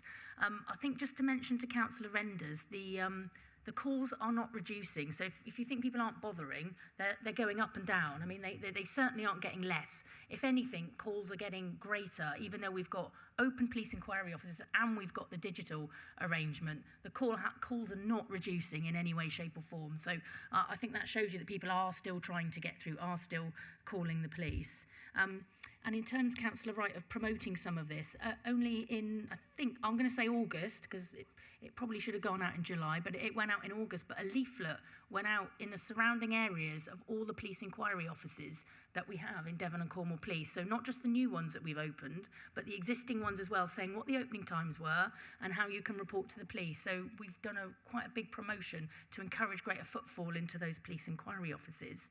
And just in terms of the domestic violence suggestion from the Home Secretary, I'm not aware that we will be an area at this point, but they may not have made final decisions yet.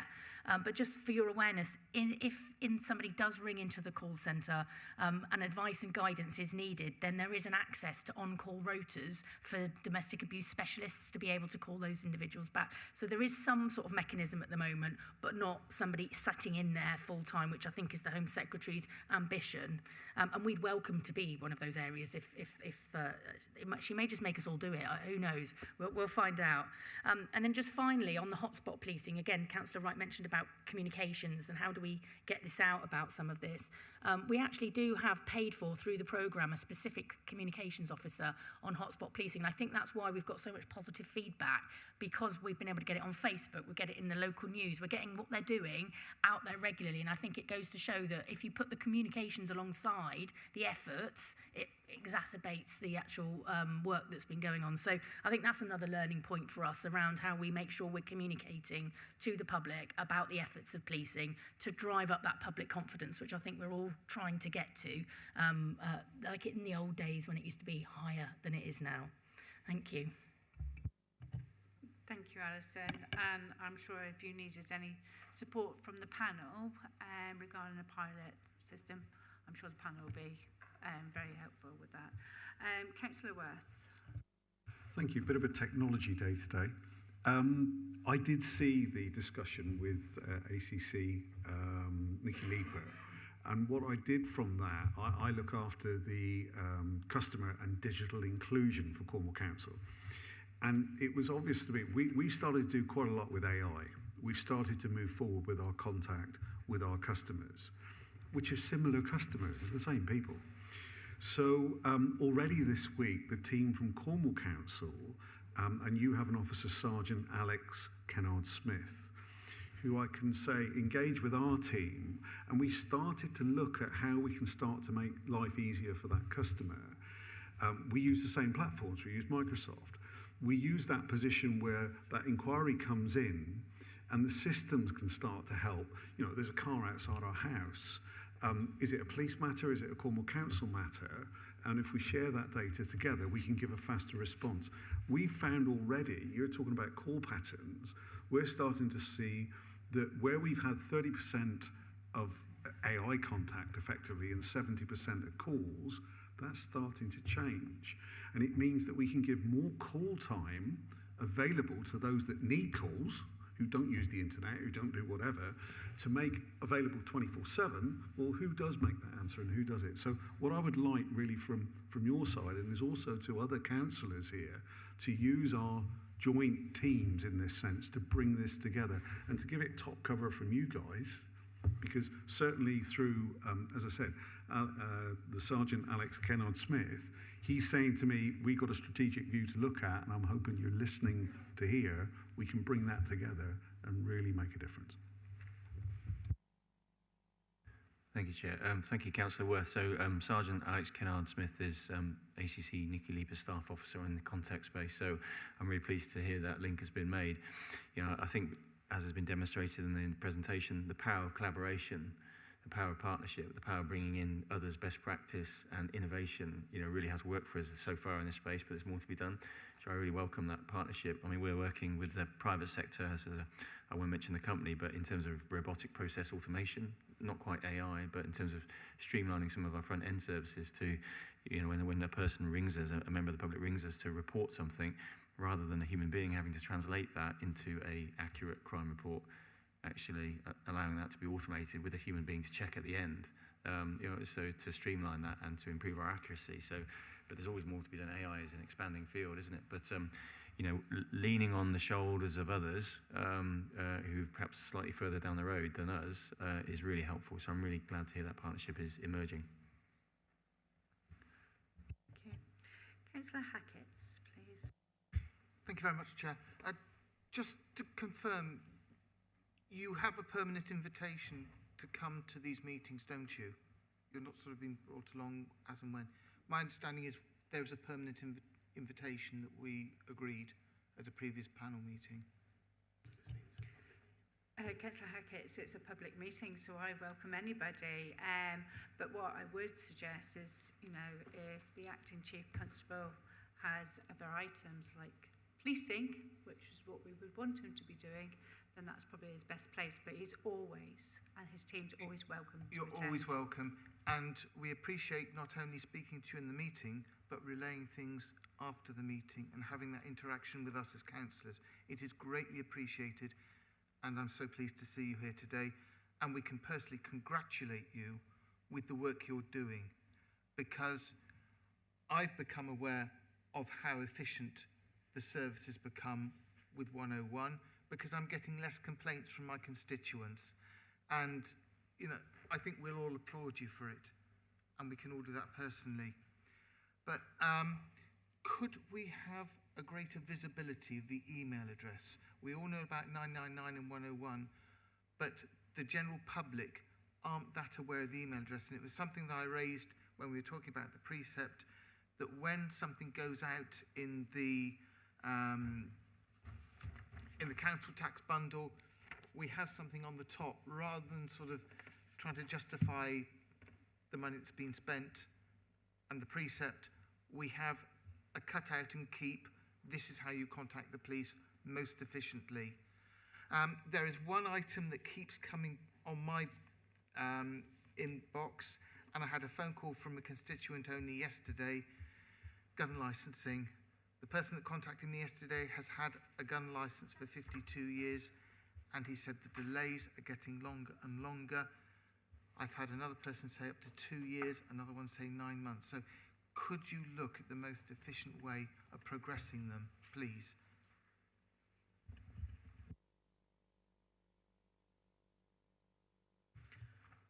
Would you like to respond? Thank you, Chair. Councillor Hackett, thank you for the question. Last point first. I'm more than happy to bring an input into the next panel meeting in respect of the service we're currently offering through our firearms and explosive licensing unit. There will always be individual cases that are not where the service is where I'd want it to be. The general performance of that area of business has been transformed, and much in line with this. You know, we had over 8,000, I think it was, outstanding grants and renewals. We're down to less than, in the region of about 2,000 now. I'm quoting numbers at you. I haven't got the data in front of me. I'm more than happy to bring an accurate and up-to-date assessment of where that overall service is. We have invested significantly with the Commissioner's support. That has taken additional resource since the events of 2021, which I won't dwell on. But those resources are still in place and delivering a much improved service. There is still a legacy tail to that. There will be grants and applications, grants renewals in the system that we haven't got to as quickly as we would like. But for the vast majority of customers receiving that service, it has vastly improved. But I can certainly bring an update to a future panel meeting, Chair. In respect of forgive me, the first question was, the first part of your question was, just remind me. Email, thank you. So it's technically not an email. So essentially, it's on our internet site. There's a contact function. If you access that contact function, you'll open up a contact form. It's those forms that come into us. So you're right. When we were really struggling with email, I did my jolly best to make sure that nobody could find the email address because it just wasn't working. So we've changed the service. We've changed the way you access that because otherwise things would just get lost in queues. So it's not an actual email address. It's just a digital contact portal which you open up and put your details in, and then you receive it. Thank you. By all means, Alison. Chairman, may I just say that the role of the panel is to scrutinise myself as the Commissioner and my actions, my decisions. It is not to bring the Chief Constable to the meeting to prepare reports for the panel. It's up to me to decide whether I believe it's appropriate to bring the Chief Constable or not. I just don't want to get everyone's hopes up that Jim's going to be here at every meeting. So I often bring them for the budget so you can really understand the needs around the finances. But generally, I don't bring the Chief Constable to any of these meetings. So don't want to raise your hopes up that he's coming every time. No, and I fully understand that. I just wanted to open the door really to say that you would be welcome, Jim, at any time, and your team. We have our last speaker is Councillor Crew.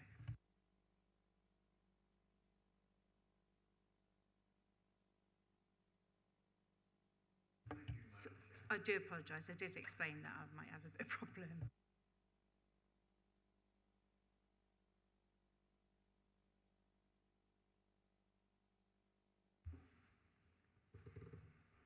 Thanks.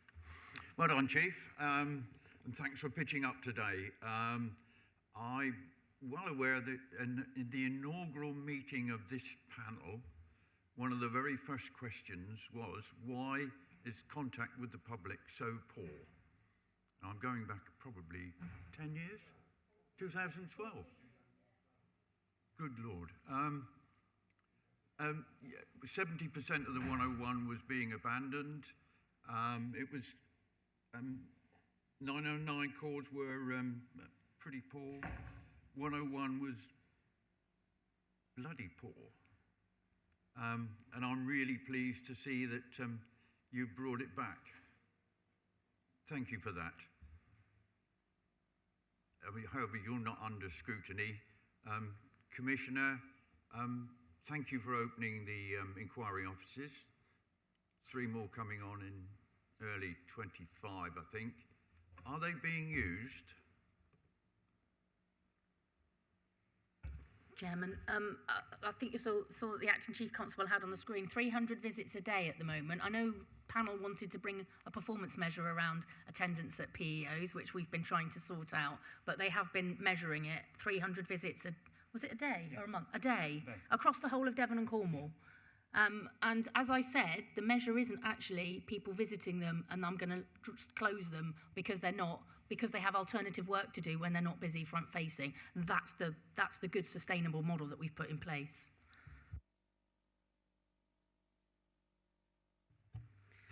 Well, the panel was to note the report, but before we note the report, I know you've been congratulated by more or less everybody here, but I'd like to echo that. We're certainly on the right path, and like you say, you know, still got a long way to go. I think if we look at item 6 and item 7, it's absolutely showing the confidence that we're trying to give the public, yourselves are, and we're certainly showing that. So, you know, you're sat here today, Jim, but I think it needs to be echoed back to your team of all their hard work that they've done behind the scenes as well. So thank you very much. Panel happy to note the report? Yeah. We are running massively over time, and I know a lot of people have meetings after this meeting. So we have item 8 is the performance report. Commissioner, do you want to just question? Are you happy with that? Thank you for your support. So we just take questions. So Councillor Penbeth. Thanks. Yes, I just wanted to, you know, look specifically at hate crime again. And you know, it's good to see more reporting. The 5th of August saw some pretty awful scenes here in Plymouth.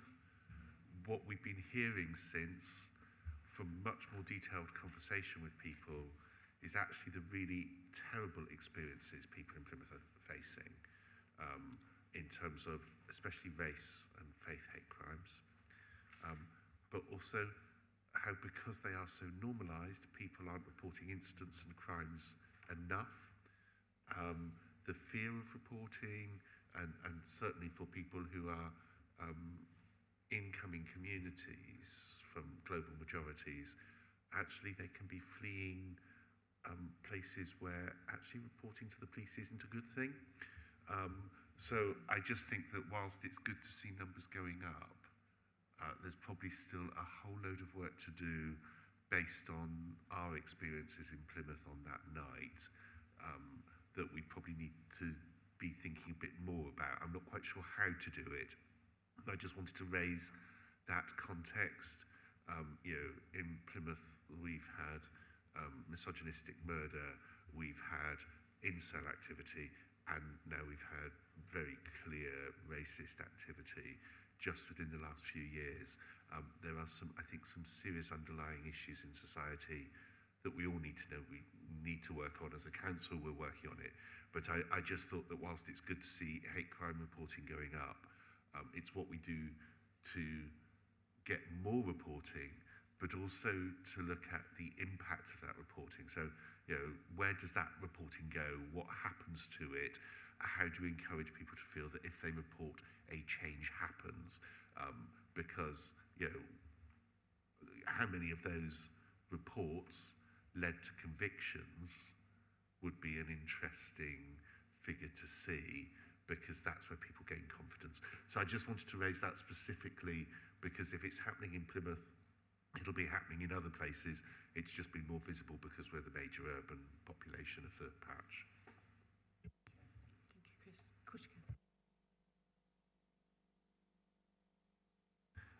So thank you.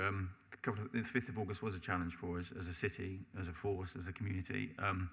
We've had some really positive feedback from elements of the community within Plymouth, actually, in terms of how that policing operation played out and the subsequent partnership work with the local authority. So I've had conversations with the leader of the council and the chief exec in terms of recovery and kind of social resilience and strength off the back of the trauma that has kind of flowed from that event. You know, we are, you know, policing is never in a context by itself, is it? You know, global events, you know, I think Monday's the 12th anniversary of the 7th of October attacks on Israel and everything that's flown from that. And, you know, I've already asked the team to look at how we engage ahead of these events and reach out because, you know, a sense of belonging and a sense of safety, you know, in our towns and our cities, in our workplaces, in our homes, in our places of worship is really important. And policing has a role to play, but in partnership with other public sector organisations and other agencies. So we stand side by side with Plymouth City Council to manage as best we can the recovery from the 5th of August. We stand alongside other agencies as we move through some difficult times, both globally, nationally, and indeed how that impacts locally. But you make some really valid points around trust and confidence in those that wish to bring issues of hate crime to our attention and the quality of our response. Chairman, if I may, because it's a really important area, and I think we both need to comment on it. I think firstly, if you recall the scrutiny that we did and brought to you, actually people who do report hate crime are highly satisfied with the level of service that they get. So hopefully some of that word of mouth is that when you report, you do get looked after and you do get a good service. I do know that to the last time I looked at CPS conviction rates where there is a related hate crime, it's like something like 98% success. It's a very successful area once it gets to court. But I will say that largely the civil disorder, as we call it in Plymouth, we were mild in Plymouth compared to some places because our community did not want to tolerate what was going to happen. And we didn't, largely the people who were convicted is nothing to do with hate crime. The people who were convicted were to do with public disorder, were actually attacking the police. So I think Plymouth has done a really great job and response to what's happened in our city, and I do want to thank them for it because I'm very grateful to represent an area where we have fantastic integration of our communities, and Plymouth is an exemplar of that, I think, nationally, about how we do work together as a cohesive community. But I do understand, obviously, we didn't have as much of an uplift of hate crime after all the incidents like they had in some other areas. So again, our community didn't respond in a negative way against some of our communities. So it's really quite a positive thing. I think the issue for us is keeping that high performance of satisfaction going. And I suspect you'll email me direct, maybe from Diverse Communities team, trying to help people and be over-pleasing. So I suspect that may be where some of that direct communication is trying to happen. But I think we just need to make sure local policing teams tell them to also report it corporately as well. But so we don't lose some of those informal relationships that have happened. And I hasten to say, actually, it was mild here compared to the rest because of our work. It's more the conversations we've been having direct with people and communities afterwards that's revealing an undercurrent in the city of the behaviour of a minority towards people that is the bit we need to tackle.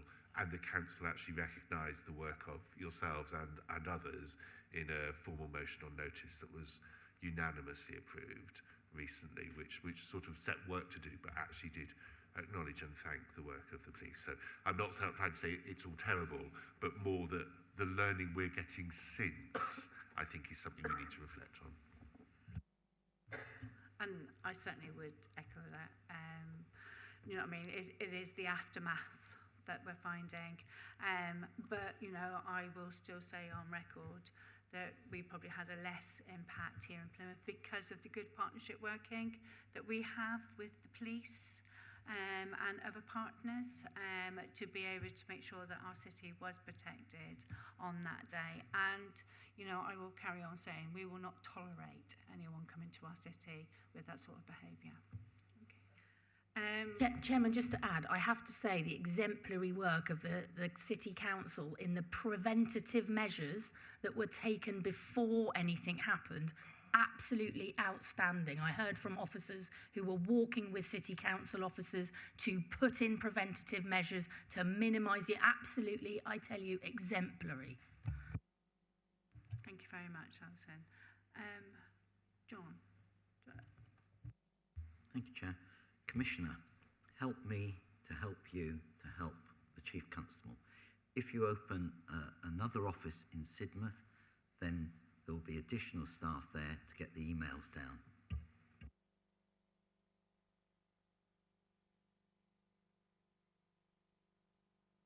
Just to show, Chairman, I haven't got a plan for next year yet till we go through the budget process.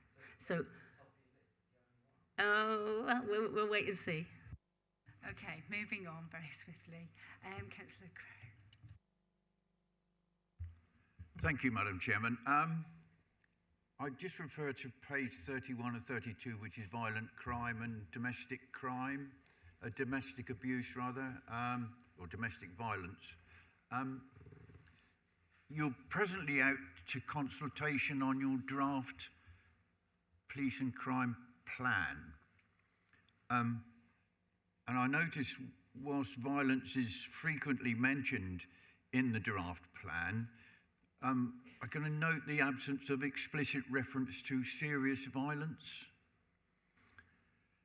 You had a serious violence programme. The references in the draft plan to a number of peninsula-wide strategic partnerships, etc., etc., including the Vision Zero partnership, which we're all well aware of. But there's no reference to the Strategic Serious Violence Prevention Partnership, which is that rather snappy title, but there's no mention of it at all in your draft. Are you dropping it? Chairman, if I may, I think what you'll find, if you remember when we set that partnership up, we committed to 4 years of funding of £1 million a year towards that partnership. I think we need to do something differently.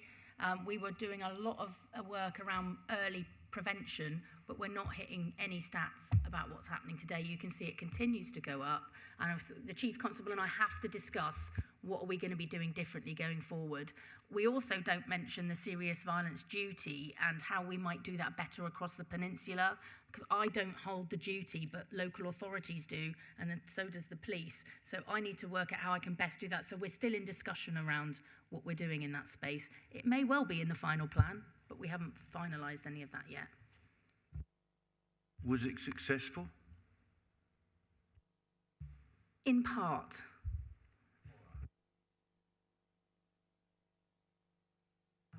Thank you. Councillor Timon?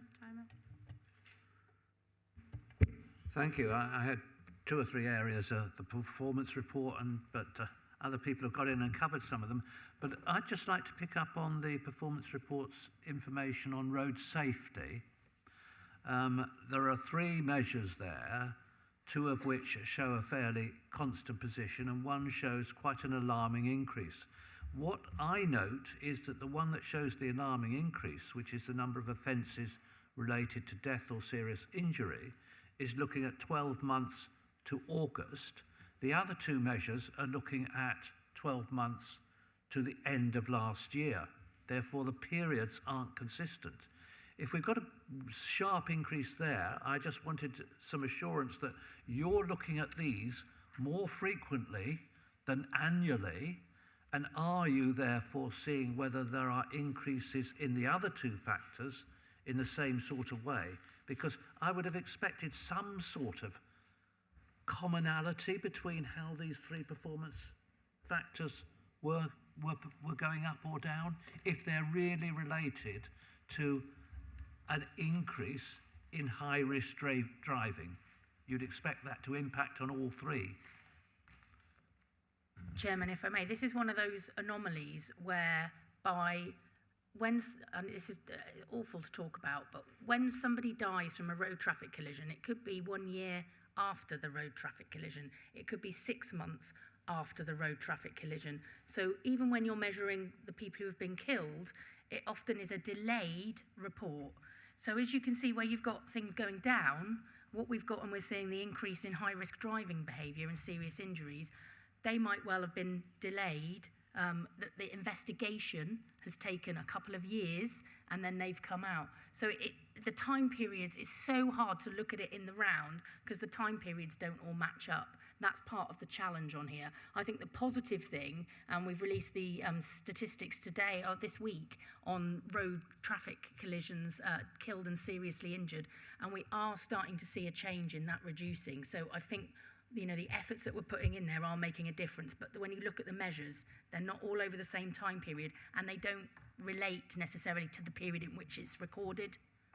So I know it's just to do with the length of the investigation. It's also to do when the person died. It's not all at the same time.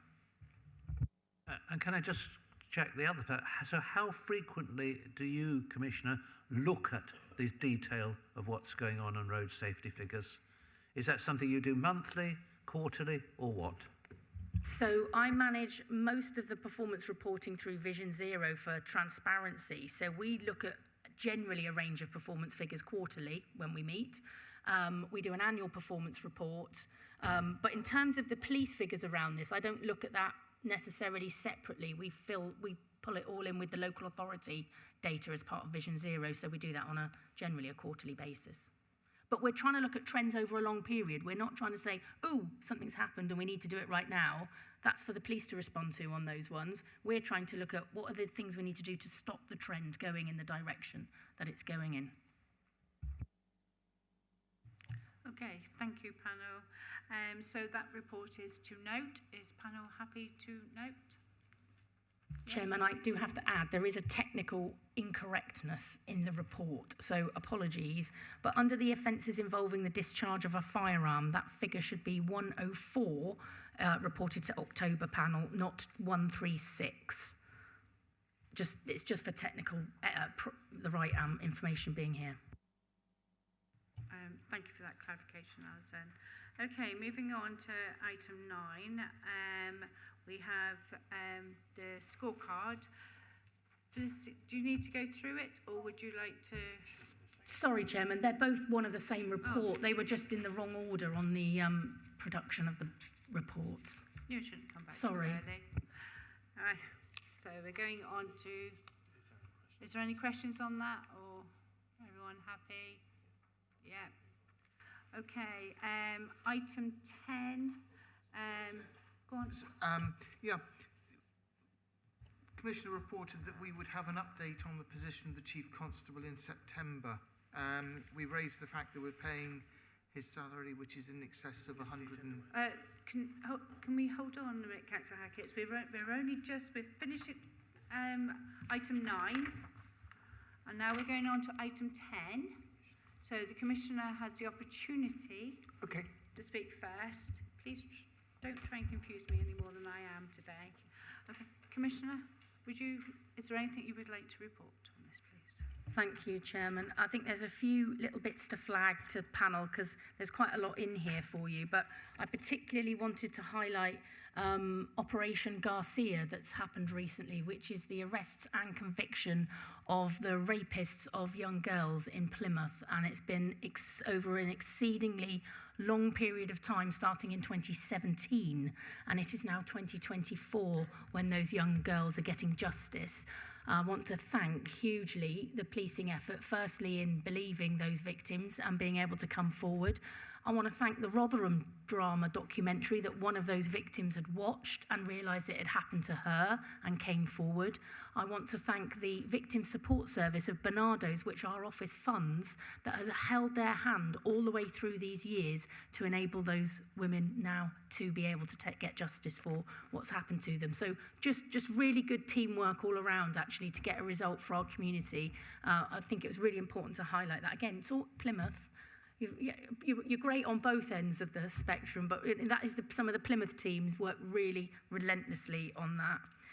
I also want to highlight to you Criminal Justice and You, which I think I've mentioned it before at panel, but it's so important if you have residents that are going into the criminal justice system or want to know what happens next.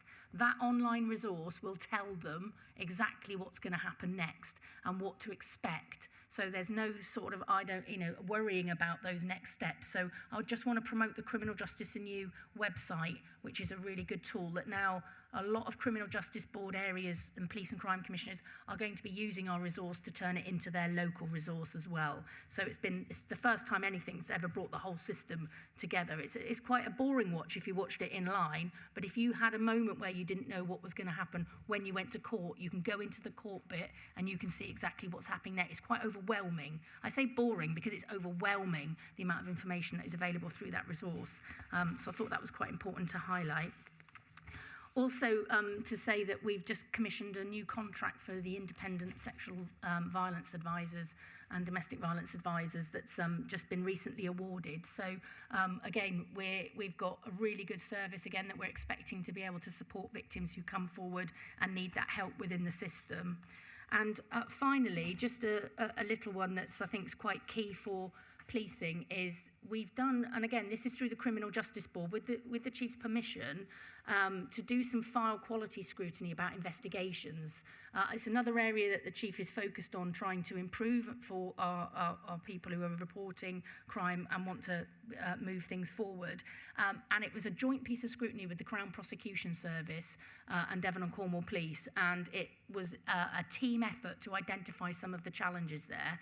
There's a number of recommendations that I've been making to both the Chief Constable and the Crown Prosecution on the back of it. But again, really great effort to try and focus on the victim and deliver a better service. And the file quality scrutiny certainly highlighted a number of issues that both the Chief Constable wasn't aware or the Director of Public Prosecution. So certainly a piece of work worth doing. And I think that's it from me on that one. Thank you, Commissioner. Councillor Hackett, would you like to now ask your question, please? Thank you, and I apologise for crashing the stalls at the beginning. There were two issues I've got. Firstly, do we have an update on the position of the Chief Constable? Because we raised at a previous meeting the fact that his salary is about £170,000 plus a year, and we were expecting an announcement in September. What is the current position? That's my first. Chairman, just to give you a vague update, there is no further forward information in terms of what's actually happening other than the process is still being undertaken by the Public Prosecution Service in Northern Ireland. And I will highlight to you that when we went to Her Majesty's Inspectorate of Fire and Rescue Service, I requested if the Chief Inspector of the Her Majesty's Inspector Fire and Rescue Service also write to the Public Prosecution Service beside myself to try and encourage more of a speedy response. So there may be some news within the next couple of months is probably as best as I could give you there. The news is there's no news. Okay. I've had a communication from Councillor Bushby, who I referred to earlier in the meeting, and I referred to page 59, Street Focus Torquay.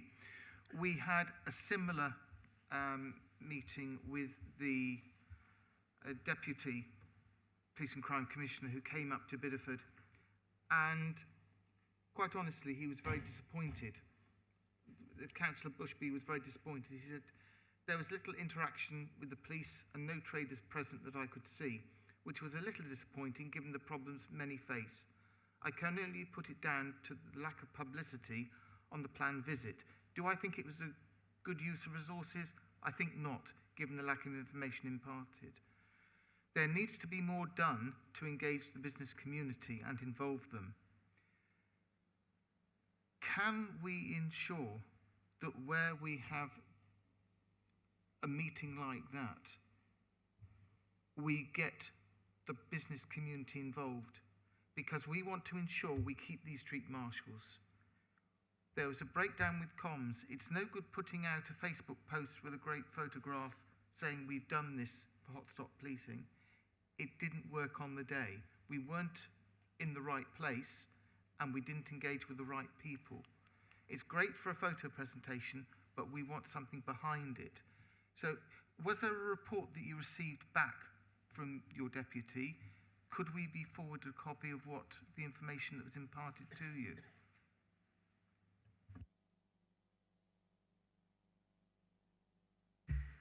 Chairman, so you see all this going on.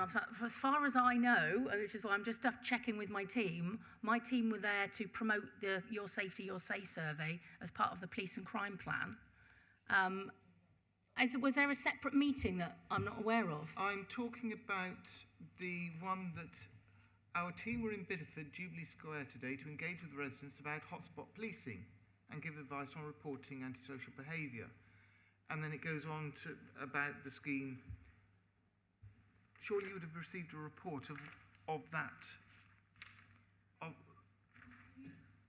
Sorry, if you're not using it, thank you.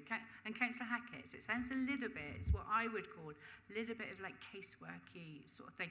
I'm sure the Commissioner would be really happy to speak to you afterwards to pick that up. I don't feel it needs to come under this item, if that's okay. I'm sure that would be, I welcome that, thank you. Okay. Thank you, Madam Chairman. In the last report, you talked about funding, and you're not sure where you are with funding. Now, I know that rural councils get 36% less funding than urban councils. I know that rural councils, their rates are 20% higher than urban councils. You know, if I tell you that in Cornwall you'll pay £1,800 for a Band D, and in the City of London, one of the richest places in the country, they pay £1,200. Now, you know, that's things that I know, and I can make decisions on things that I know. But with the police service, there are two things that I'd like to know. How do we get funded the same as all the other forces, you know, per capita, you know, per head of population, per area, or by number? Because I know that if you look at the numbers in London, they got a better average per head of population than we have in Cornwall. You know, it's pretty basic stuff, really. And I can make good decisions on basic stuff. And I'd like to know how we fare against other comparator police forces, and especially the urban ones, because I think everybody is funding urban stuff and not our rural stuff. And I know it's not in the report, but when you said about funding, it triggered something up here that says I can make a decision on good information, and I think that this panel would welcome to know whether we're fairly funded, because if we are not, we can make a case to be, like I've been doing at Cornwall Council, because I've said, hang on a minute, those facts that I've just told you pertain more to Cornwall than they do to Plymouth. And if I told you Treliskis and Derriford are paid less than hospitals in Bristol, who are paid less than hospitals in London, it's the fairness thing that I'm after. Okay. Thank you. Thank you. And also, that might sound wrong, but it's you know, I think it'll help us. I think that was a fair question to ask, and I'm sure it's something that can be picked up in the budget side of things, if you're happy with that, Commissioner. My last speaker would be Councillor Penberthy. Thank you. I was just reminded, because of the discussion earlier about firearms, and if we are to have that at a future meeting, but one of the things we've talked about in the past is the fact that you're having to put additional resources into firearms licensing to catch up with things, but there was the whole issue of the cost of a license being granted against the actual cost to you, and whether we should be working together on lobbying government to be able for you to get full cost recovery on licence applications. I know the government is currently consulting on that within the planning world, and I just wondered whether at a future meeting we could just have a little bit of a look at where we might work together, but to do that we need the information from you about what the cost of the service is compared to what the income of the service is. So it was just, we discussed it earlier, but we were talking about lots of other things when we were talking about firearms licensing, and I was reminded of that by the earlier content. So that was just a request for something in the future that we might be able to work with you on. Chairman, can I say, I think it'd be useful to put that in the budget again for the next meeting, but just to say, I do believe the new government, the Labour government, are really keen to do full cost recovery I can't remember what they want to spend it on though, but I don't think it's just to give it back to policing as it is. So I think they're going to think about using that in a different way. So I think it's on the horizon, but it'd be useful for us to explicitly state it. I think in the budget paperwork, there's a note for my team about the actual cost of firearms licensing versus the income. I think that would be helpful to have it in there as a formality. Okay, panel. So that report was to note. Is everybody happy to note that report? Yes. Lovely. Moving on to item 11, non-criminal complaints against the Police and Crime Commissioner, and this is for Fran. Thank you. Thank you. Good morning, or actually good afternoon now, panel members, I think, in terms of time. So it's just to advise that there was one complaint about the Police and Crime Commissioner during the period that is covered in the report. That has been escalated through the chair of this panel and is currently sitting with the chair before the outcome of a resolution. So I'm afraid I don't have a specific update, but I believe just because of circumstances that matter is still outstanding. Okay, anyone have any questions? No? Okay. So again to note, and moving on to item 12 is the action log. Is there anything in there that members would like to raise? No? Brilliant. Okay, moving on to item 13 is the work programme. Very important part of the agenda today. We need some thoughts from you, panel members. It's okay, myself or Vice Chair, looking at trying to fill up the work programme. But if you have any thoughts, it would be nice to hear them. If you don't have anything now, then I'm quite happy for you to email. Councillor Penberthy? Chair, there are still 3 fairly meaty items on the agenda, items to be scheduled, and I think all of those would be of interest to the panel. So I just wonder whether it's worth agreeing with the Commissioner the order that they come in terms of the capacity of both offices to deliver. I think obviously rural drugs and the difference between rural and urban on antisocial are all key things that would be useful for us. So maybe it's just about clearing our to-do list so that we can then add more to it. Thank you, Councillor Penberthy, and we can do that in our agenda setting meetings that we have. Councillor Toms. Yes, thank you, Madam Chairman. As I've just asked the Police and Crime Commissioner, I know in January we'll probably be doing the precept for the forthcoming year.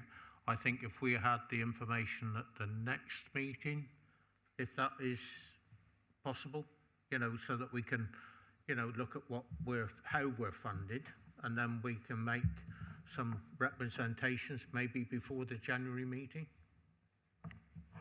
Through you, Chair, just to confirm, Councillor Toms, is that you looking for, is that additional information concerning comparators? I'll keep on pressing the wrong button here, I'm sorry, Ross. Yes, so that, we can then, if we are so low, and I believe we probably are, then we can present that information to our local MPs and say, look, you need to be fighting for us and making that case for us to get extra funding, because we deserve policing as much as any person that lives in London. That's what I'm trying to say.